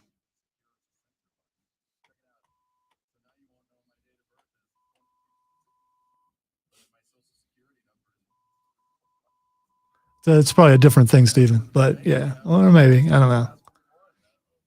I had to do some research because I couldn't remember which song that was on, and had to go all the way back to 1987. I think it was when that particular song came out. That was the only clean part of any song that he ever did, pretty much. So, I think he's still around. I don't know. Do we have daytime baseball today? I think we have daytime baseball today. Oh my gosh. We do. Braves Phillies at 1:00. Let's go. Home. That's what he meant. Let's go home. I will be working from home because I now own a 75. Watch the game on the 75. Knew that's what he was going to say. 100%, and I shall not feel embarrassed by saying it or ashamed or anything. You should all do the same. You should all buy a 75-inch television and watch baseball on it. It's the best. Hey, could you buy me one?